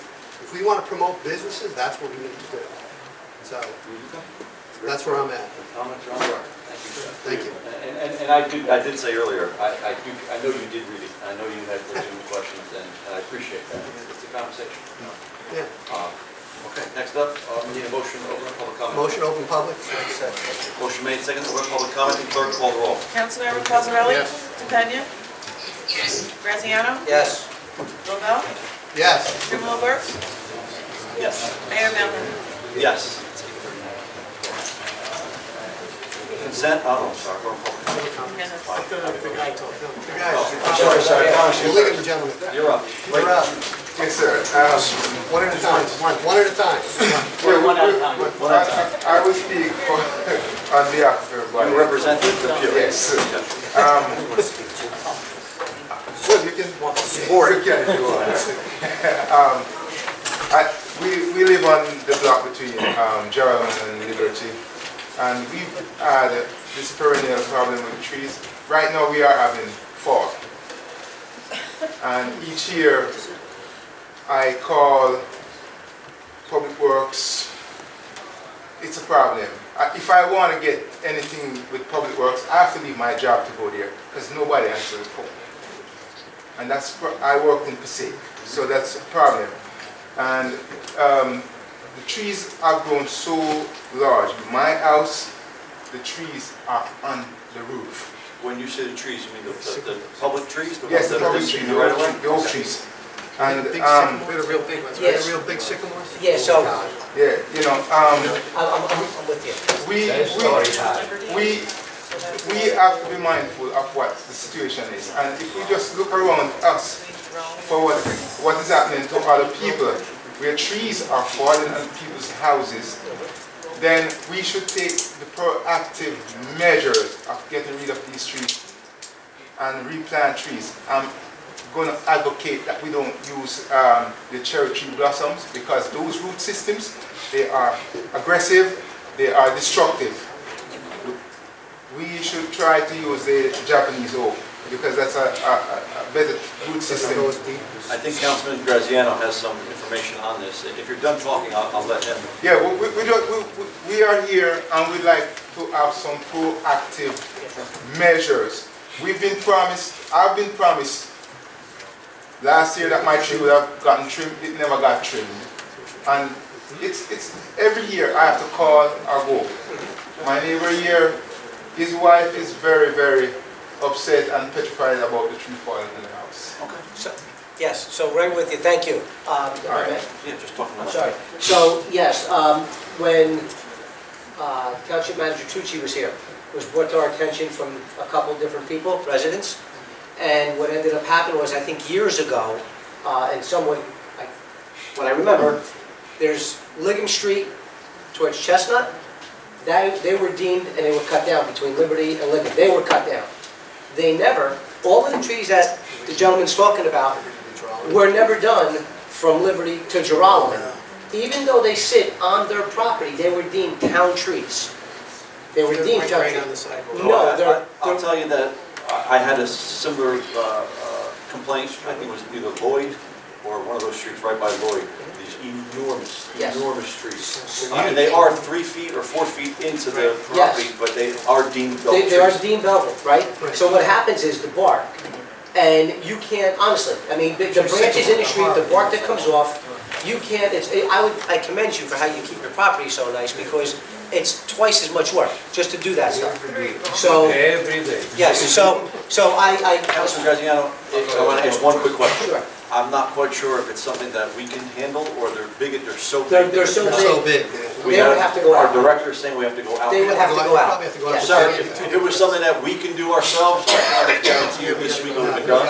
But I'm going to guarantee you that our manager is going to dig right into this. Yes, That's what I've been promised, sir. Every time. Get a new manager. New manager. New manager's on. But if I may, I believe to start the process, if, again, I'm not saying if you can, Ed, or I'm going to go there tomorrow DPW, to yeah, size it because up there with are Billy. things hanging in the street that I'll be are there tomorrow morning with reachable. Billy. We'll size it up, we'll see what we have to do. and When I'll this report meeting is back done, to sir, the will you just provide your information to the manager, and we'll come out tomorrow. Okay, sir, I'll provide everybody's up. And I'm sorry about that. Thank you very much. You're welcome. Anybody else? Ma'am? Phyllis Frantantoni, I see that you did pass that zoning resolution, ordinance, whatever it is. Whoever thinks your taxes are gonna go down, they never will. My boys live in Bloomfield. With all the development that's there, their taxes went sky high. So with all the development, with everything you want to do, you will never lower taxes, they will only go higher, because I see it with my kids, with their tax bills. And even though you're a realtor, your father, whoever it is, he can tell you the same thing. And the same thing is happening in Montclair. George? Yeah, just a question. Who runs the town website? My company does, for free, by the way. Your Which company, replaced the one that you? we were paying $17,000, $500 a year for. So that's going to be a $60,000 savings over 4 years. No, I'm saying, but you or your company runs it? I do not run it, no. My company runs it. Okay.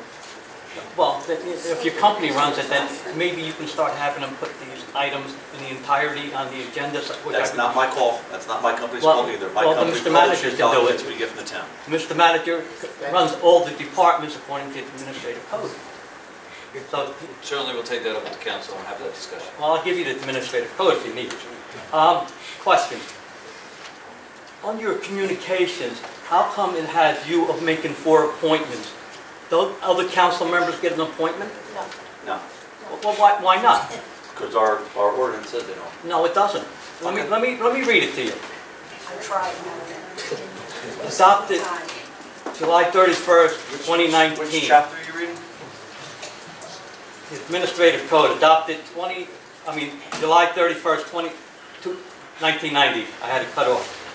The mayor appoints the municipal official to be appointed by the mayor. A member of the council appointed by the council. All right, All Mayor, the appointments. I don't mind you reading it, but you've got to read the whole thing then. Sorry, you've got to read the whole thing. I'm not reading the whole thing. No, you're not. I know you're not. You know, first of all. I'm going to read it, so. Well, no, you're reading from a 1975 ordinance. That's not true. No? No. Why do you get the appointment? You were under a council manager form of government. Let me read this to you. Everything has changed. Maybe you didn't follow up on it. Here, whereas on July 1st, 1990, Commission form of government ceased to exist and was replaced by the council manager form of government. And I'm just going to highlight stuff. And all the changes were adopted by the new administrative code. I don't see why, you already have 2 appointments on there. Now you've got 4 appointments on here. Why do you need 4 appointments? That doesn't look good. It doesn't look good. I don't need you. I don't need them. I just told you. I'm going by our Belleville Planning Board ordinance, our Belleville Planning Board ordinance. I have I'm it going to here read it. too. I know. I have I'm it going to here. skip. No, I'm going to skip class 1. It's chapter 19, Mario. Chapter 19, 1.1. Establishment of the planning board. Class 1 seat is the mayor. That's me. That's you. Class 2 seat. One of the officials of the municipality, other than a governing body, appointed by the mayor. That's my second appointment. That's correct. Number 3, Class 3, a member of the governing body appointed by it, which is why you'll see a resolution on today asking the council to appoint Mr. Graziano. That's correct. Because that one But is that's never the governed. council appointment. That's 2. Class 4, 6 other citizens of the municipality to be appointed by the mayor. I'm sorry, No, Mayor. it's not. No, Mayor, I didn't make this document up. This is our chapter 19. I will get my document from the clerk. You don't have to check it. And anybody's got a phone right now, go to the Belleville website, go to our administrative code. go Does to chapter anybody up 19, there and agree read or exactly disagree what with I him? just printed out. I'm Any sorry that council you members disagree with agree that. or disagree? I disagree, of course. There we go. You're We have a disagreeing with disagreement. fact and reality. It's a You just planning can't be, document. you don't give your council members an opportunity to pick their The own. the ordinance that I they mean, we're voted not on. in a dictatorship, you know? Thank you. My God. Next. Mr. Sheldon. Michael Sheldon, 47 Floyd Street. Just as a continuation of what Mr. Groves mentioned, the particular chapter that you have on the township website regarding the mayor's responsibilities in appointing planning board members, that just was posted in the last 24 hours. It wasn't there over the weekend. It's been posted in the last 24 hours, I guess in anticipation of the blowback. We don't go by what the website says, we go by what our ordinance says. Yeah, and that ordinance, that particular document is dated 1975. Not dated 1975. Yes, it is. It You have. references a 1975 You law, might it's want not to, dated you might want to talk to some of 1975. your employees, because if you look at the underlying metadata for the post, there's a link to the actual clerk document, and it's a document dated from 1975.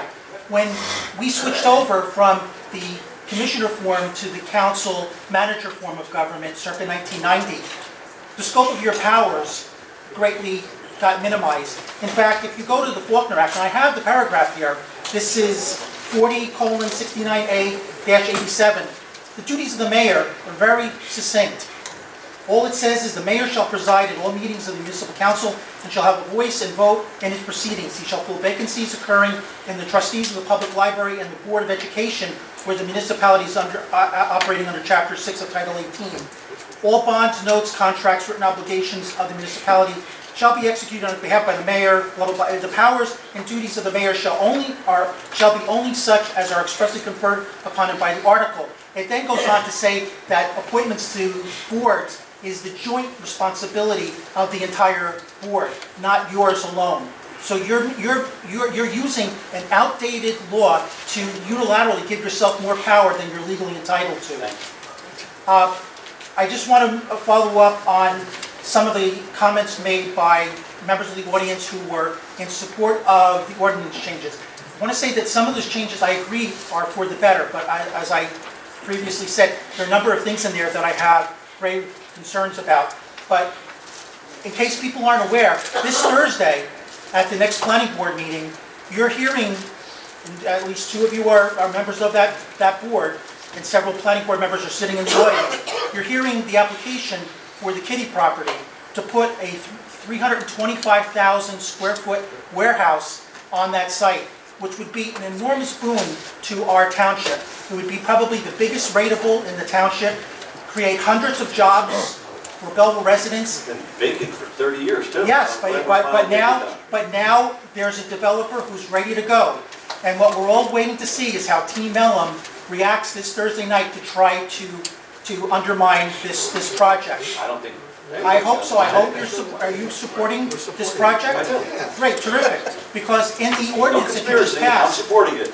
in the ordinance We're that live on you the just, internet right now, there's no Right. conspiracy, I'm but you supporting will it. agree that in the ordinance that you just passed, you have now changed the zoning for the Kitty Zoning property application is.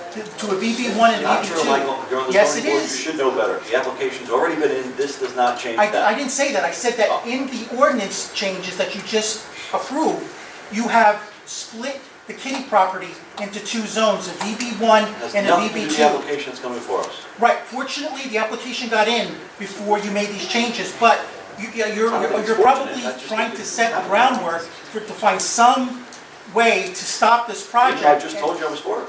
Well, yeah, but we'll see what you're saying now and what happens Thursday. Okay. Finally,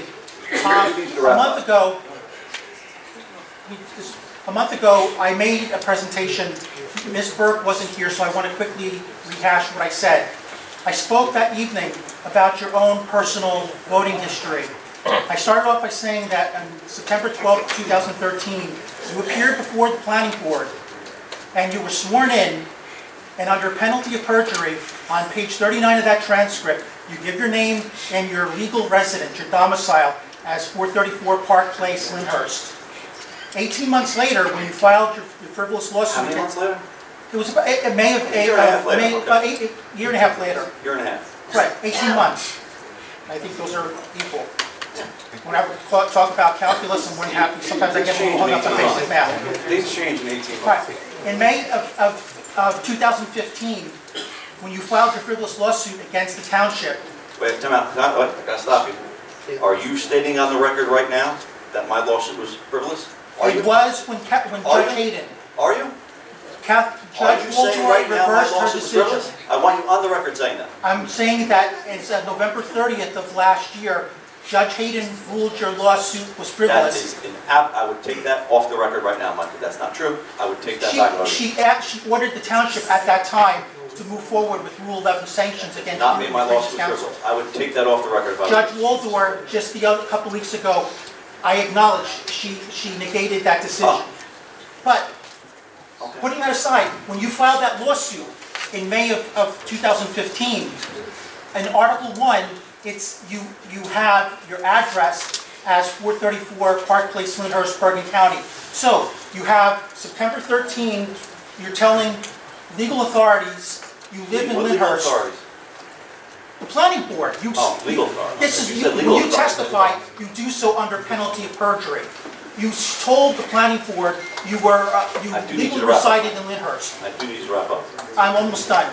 I do In need May, to wrap up. right.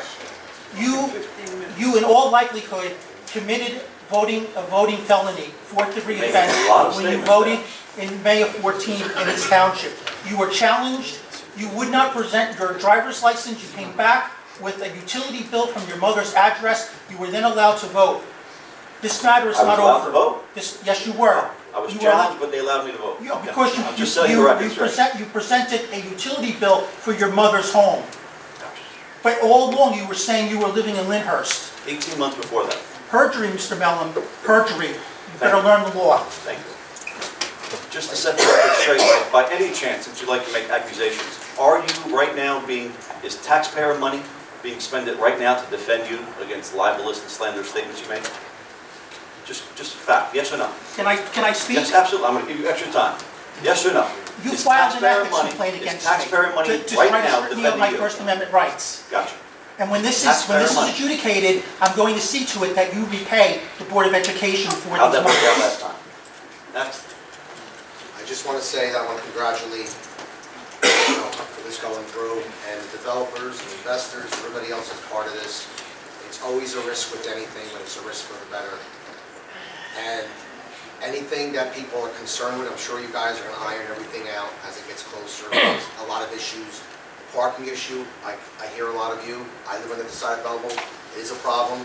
There's probably even illegal families living on my block that have people living there, but it is what it is, and that's every town. But it's time for change in this town. People, a lot of you that are older, I don't mean in a bad way, you seem like a lot of older people are complaining, and they just want to see the town the way it was, and it really went downhill. And everybody that I talk to everybody, and they all want to see change, and they want to see better. So, thank you, I'm glad this went through, I'm glad you all voted on it. Marie, I know you love Silver Lake, I love Silver Lake. I'm sorry, I don't agree with you. Not at all. Okay, it's Doesn't okay. matter, doesn't matter. You Anybody don't else? live in Silver Lake. You Mr. don't know Frank what goes Antoni? on in Silver Lake. It's always amusing when people show up to me.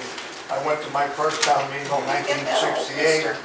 I never missed a meeting since, planning board, zoning board, and You were actually an elected official, you were on the commission. And the comments that are made are absolutely untrue, denigrating Belleville, there's nothing being done. Man, look at all the development, all the two-family houses have been built, the one-family houses have been built. There have been apartments, especially in Silver Lake. There's many 6-unit, 8-unit apartments that have been approved and built. So when people come here and say there's nothing done, they're absolutely true. And just to follow up what my wife says, someone said here, oh, look at Bloomfield, look at Bloomfield.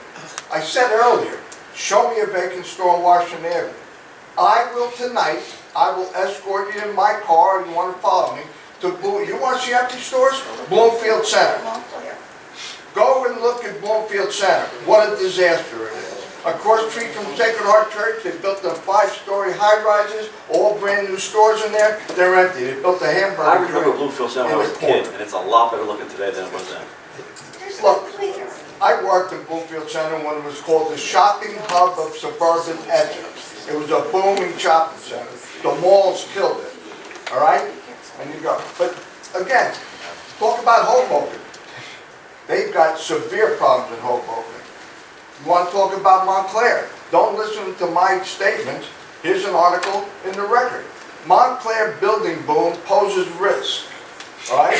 And it's 2 pages of the problems. As more buildings rise, the trade-offs of development are becoming apparent. Increased traffic, risk to pedestrians, less diversity, less measurable are the older, smaller scale buildings with charm and history and a less relaxed quality of life. Some residents and officials resulting to build new construction is not of the quality that befits benefits. The Sienna condominiums built 10 years ago and the Valley Bloom apartments have been criticized as too tall and boxy and lacking charms, and they got severe problems there. I mean, mechanical and structural problems.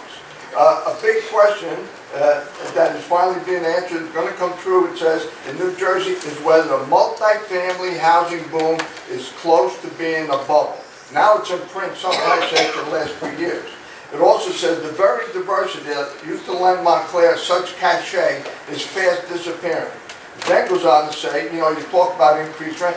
The artists and writers who have long called the town home and made it what it is are also finding it more difficult to afford and they're moving out. So when you say about all this great things about these other towns, you're not looking. And like my wife says, my 2 young sons, married, they each got 2 kids and all that. In 10 years, the taxes doubled in Bloomfield. What was his value of his house 10 years ago? Do you know offhand? The what? What was the value of his house 10 years ago? Look, let me tell you something. That has nothing to do with it, Mr. Mayor. That has nothing to do with it. Because when the value of a house goes up, the taxes go up. That's true. And people move out. And you're correct. More new people will buy them houses. But on my street, they bought them houses. The one I'm just talking about with 6 cars just sold, I think, in May. All right? 6 cars. They're living in the base. Go look at it. It went for 100. The guy in 2 years made $100,000 profit. But now we don't know who these people are. There's like 7, 8 people in this house, and they're there for. Friday morning, a car parked in front of our house. Another one of their cars parked in front of my neighbor's house. Until 4 o'clock the day after. They parked 4 or 5 days. The cars never moved. The other house, 3 years ago, when the owner moved to Pennsylvania and rented it. 3 weeks after they rented it, 9:30 at night, sheetrock was coming in down the basement. They got 6 cars, all right? So when you say, oh, there's quality of life, we got to do this stuff. You talk about the bedroom stuff. These are facts of life. I'm a contractor. I work all over town. I did a job on Fairway Avenue in the spring, all right? The landlord's got, the owner comes out on the porch, says, look, see that? Illegal apartments. See over there? They got 3 people living in the basement. See over there? They got them in the attic. Illegal apartments. You put the flyer it's all over the town. flyer in the tax numbers like you want. Okay, so you're killing the town. But let me get to another thing. I do need you to wrap up. Energy aggregation, this phony energy, you want to switch everybody over to energy aggregation. There was just an advertisement that Belleville's going out for bids on the energy aggregation. I don't know if you're aware of it. You're a Belleville councilman. You know that you're in Union County? No. That's what the advertisement says. The Township of Belleville, Union County, New Jersey. So you got to stop this now because it was advertised illegally, so you got to re-advertise. This is the commercial utility energy company, which gave you thousands of dollars in donation, Mayor Mellon. So you've got a severe conflict of interest. The people don't want it. Now, I don't want to read them all. You need to wrap up, Mr. President. You're out of time. Well, I just sum up. Here's all the articles of energy aggregation. Does it help or harm? All the things that harm.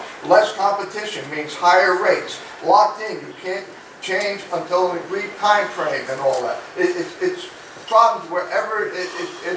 And Bloomfield abandoned theirs in the spring. I think it was February. We brought that article to you.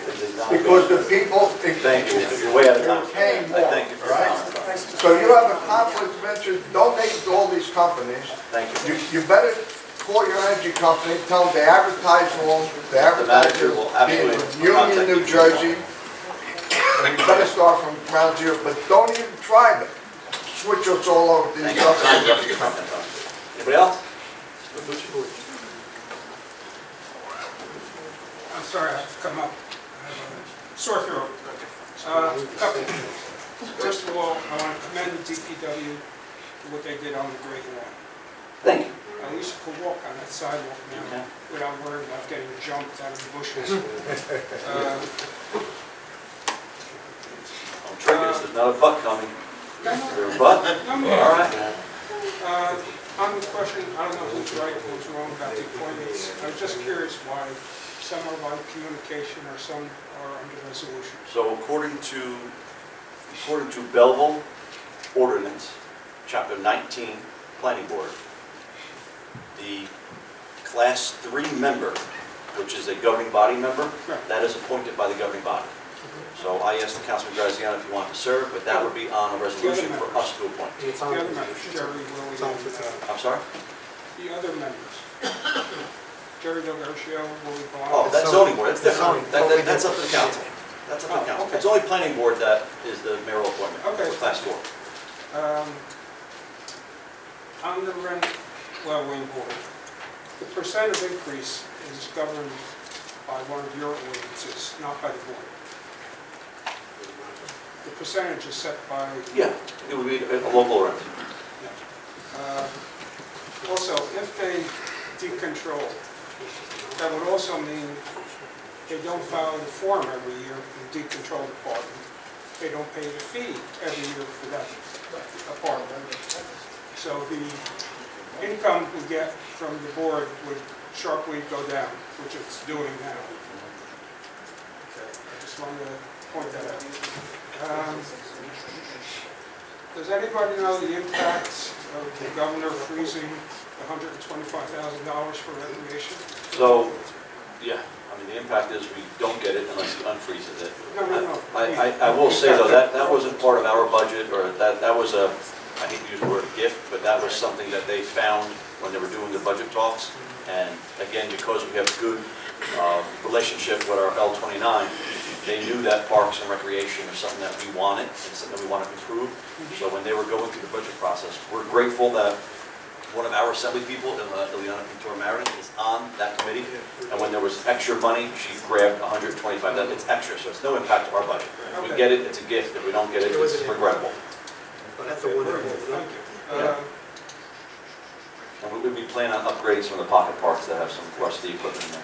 And last but not least, and I'm going to start doing it every meeting,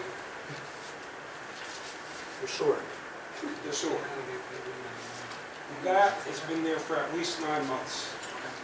My street is very busy, Mr. Icon, our second stop tomorrow is going to be that sort. very busy. Tom was there, but I... People dodging the light at Franklin and Jerome, people dodging the light at Franklin and Belleville Avenue, come down these streets, not just residents of Belleville, and they've been seeing that. So that is not good for the image of Belleville. And I haven't seen it, but if I did see it, I would have taken a picture and sent it in. So. Nick, I see it every morning. Can you make that your second stop, please? You know where it is? Continental. Well, so you touched on the Continental State. That'll be your second stop tomorrow. You can't miss it. what it's like with the barriers. Okay, that'll be your second stop I tomorrow. appreciate it, put all. And, Dan is back? Oh, I'm sorry. please let me know as soon as possible what they're gonna do. Thank you. Oh, by the way, Oh, I'm paying only $13,000 in taxes. I should withhold it until that's fixed. Do that, then they charge interest. Angela Cuso-Zaro, 54 Salter Place, Silver Lake. What do you do about an abandoned house that's been there for many years, probably full of rats, whatever, water, growing bushes? I put in complaints, but who do you go to? right. A lot of times, unfortunately, it's regrettable. There's not much we can do. We have somebody that's now actively, number one, databasing them all, making sure that they're registered with the town, and then we're starting the process of contacting either the owner, the bank. That's in foreclosure. I think it was a second mortgage, so they just left it. And So if it's left behind, we do this almost on a daily basis. We can get either our construction code or health department there, especially if there's mice or rats or something like that. Yes, we see them. We can clean it up. We really can't do much besides make it comfortable and appease the residents as much as we can do. Trust me, I wish we could knock them all down. I wish we could. That would be something you could come and knock down and Build something nice. and we'd all be happy. I hear you. Just, do you know offhand what the address is with the intersection? 64, it's that. What street? It's What on street? Salter. We'll find it. We'll Yeah, find, at there's least we can 3 make sure. houses on one side, all We'll at over least one. make sure we catalog it, we data enter it, and we stay on it. Okay, one last thing that I should have mentioned before about the parking. I'm good because my father was smart. We have a very large driveway that I don't share with anyone because I can't pull out. They come from Brighton Avenue and they park on our street. And also by St. Anthony's Church, there's a lot across the street. And we know that the people on North 8th Street, they don't have any driveways. and they park in our lot, which is really not right, but nobody says anything. When we have a funeral or something like that, there's not enough parking, so I don't know, we'll have to talk to the pastor about that. And if he's got a problem, he can reach out to our department. Okay, thank you. Motion? Motion to close? Motion to close public comment. Clerk call the roll. Councilmember Cosarelli? Yes. DePena? Yes. Graziano? Yes. Robel? Yes. Strumelob Burke? Yes. Mayor We're Melham? almost done, yes. You're always on the other side of the world, by the way. Consent? We're gonna pull 13 to 14, right? 8, 13, 14. Hold on, we gotta start at the top. I'm pulling 5. Pull 5? We said 8, right? Yeah. Oh, here's another. 5, 8, 13, and 14. Correct? 5, 8, 13, 14? Yes. That's it. Okay. Second to consent agenda. We need a motion and a Yeah, second. we got a motion. We have a second. So we're gonna move the consent agenda as a whole. Yes. Clerk call the roll. Councilmember Cosarelli? Yes. DePena? Yes. Graziano? Yes. Robel? Yes. Strumelob Burke? Yes. Mayor Melham? Yes. We can go ahead and move Make 5, a motion to move 5. 13, and 14 No, together. 14, I gotta. I can move. 5 and 13. 5 and 13? Okay, 5 and 13. 5 and 13 together. Okay. Can we move it? Make a motion to move it? Second. Motion made, second. Clerk call the roll. Councilmember Cosarelli? Yes. DePena? Yes. Graziano? Yes. Robel? Yes. Strumelob Burke? Yes. Mayor Melham? Abstain. We move 8. 8. 8, just a roll call to recognize one of our own, Renato Berlata. Second, want to stand up real quick? Now, here in the audience, we're recognizing, in lieu of the pending Peruvian National Day, we're going to be raising the flag. Renato we're recognizing him as one of the township's Peruvian leaders, a young guy, graduate from high school. He's probably also one of the youngest trustees we've ever had on the library board, so we thank you, Renato, for your service. We have a motion made in second. Clerk call the roll. Councilmember Cosarelli? DePena? Yes. Graziano? Yes. Robel? Yes. Strumelob Burke? Yes. Mayor Melham? Yes. Make a motion to move 14. Item 14, motion made and second. Clerk call the roll. Councilmember Cosarelli? DePena? You Yes. got his abstain? Graziano? Yes. Robel? Yes. Strumelob Burke? Yes. Mayor Melham? Abstain. Motion to close? Nope, I'm sorry. No, New business? business. Almost done, Neil. Just a couple of quick things. Steve's got a couple things. Just really quick. Number one, I want to comment, because I've called Anthony a number of times and I actually got him, which I thought was very positive. I know he's out there on the road, because I've actually got pictures of him. I've got people telling me about him. Very positive stuff. July 4th, DPW, fire, police, rec, they did a great job. I was impressed and I appreciate it. I just wanted to, so, just one other quick thing. Angelo got engaged.